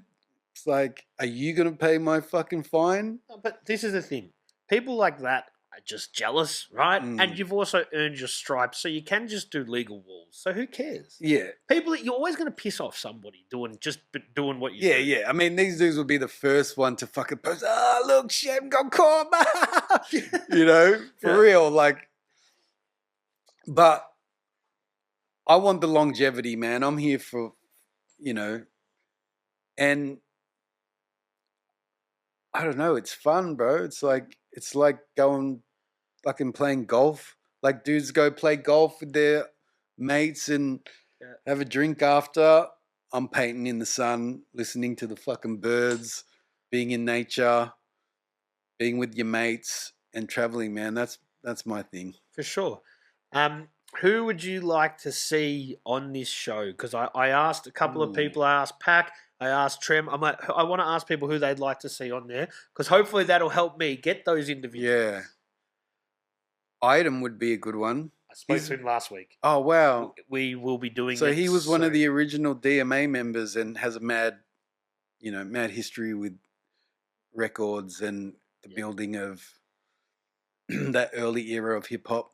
So watch this space. That one will happen. Oh, that's cool. Shit. The FMC dudes are OGs. Yeah. Hayes or Esky. Mm-hmm. They got stories for days. Ransom. He's got tons of stories. He's not down. I've asked him, Yeah. Who else? That's enough, man. Oh, you've got some good ones there. Yeah. I like it when it's already people I've reached out to, because then it kind of gives me another excuse to go, hey man, such and such said it. Yeah. But no, they're great options, and one of them at least is in the pipeline. Oh, cool.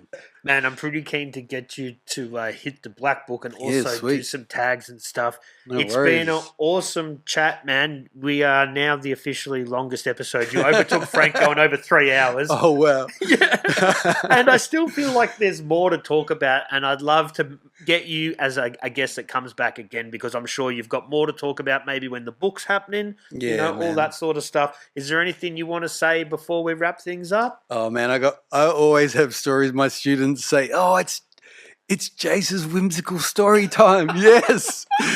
But I try and teach through experience, and I don't preach and go, you shouldn't do this. It's like, hey bro, I knew this dude that fucking surfed a train and this happened to him, or he got clipped by a sign. You know, when you pass this station, between this station, there's a sign right on your left. Boom, watch out, and they'll be like, oh fuck, I never saw that, bro. That's my way of teaching, and you know, occasionally there's been a kid that's brand new to this whole culture and they're just like, Yeah. But yeah, it's fun, man. I really enjoy teaching. Yeah. And hopefully you enjoyed our chat. Yeah, man. It's been great. Thank you. All right. Jase, Shem, Beathedz, whatever you want to be called. I appreciate it. You for coming, man. It's been a great chat. Thanks, man. Appreciate it. Yeah, look out for the new projects. For sure. Thank you. Thanks, man. 3,000.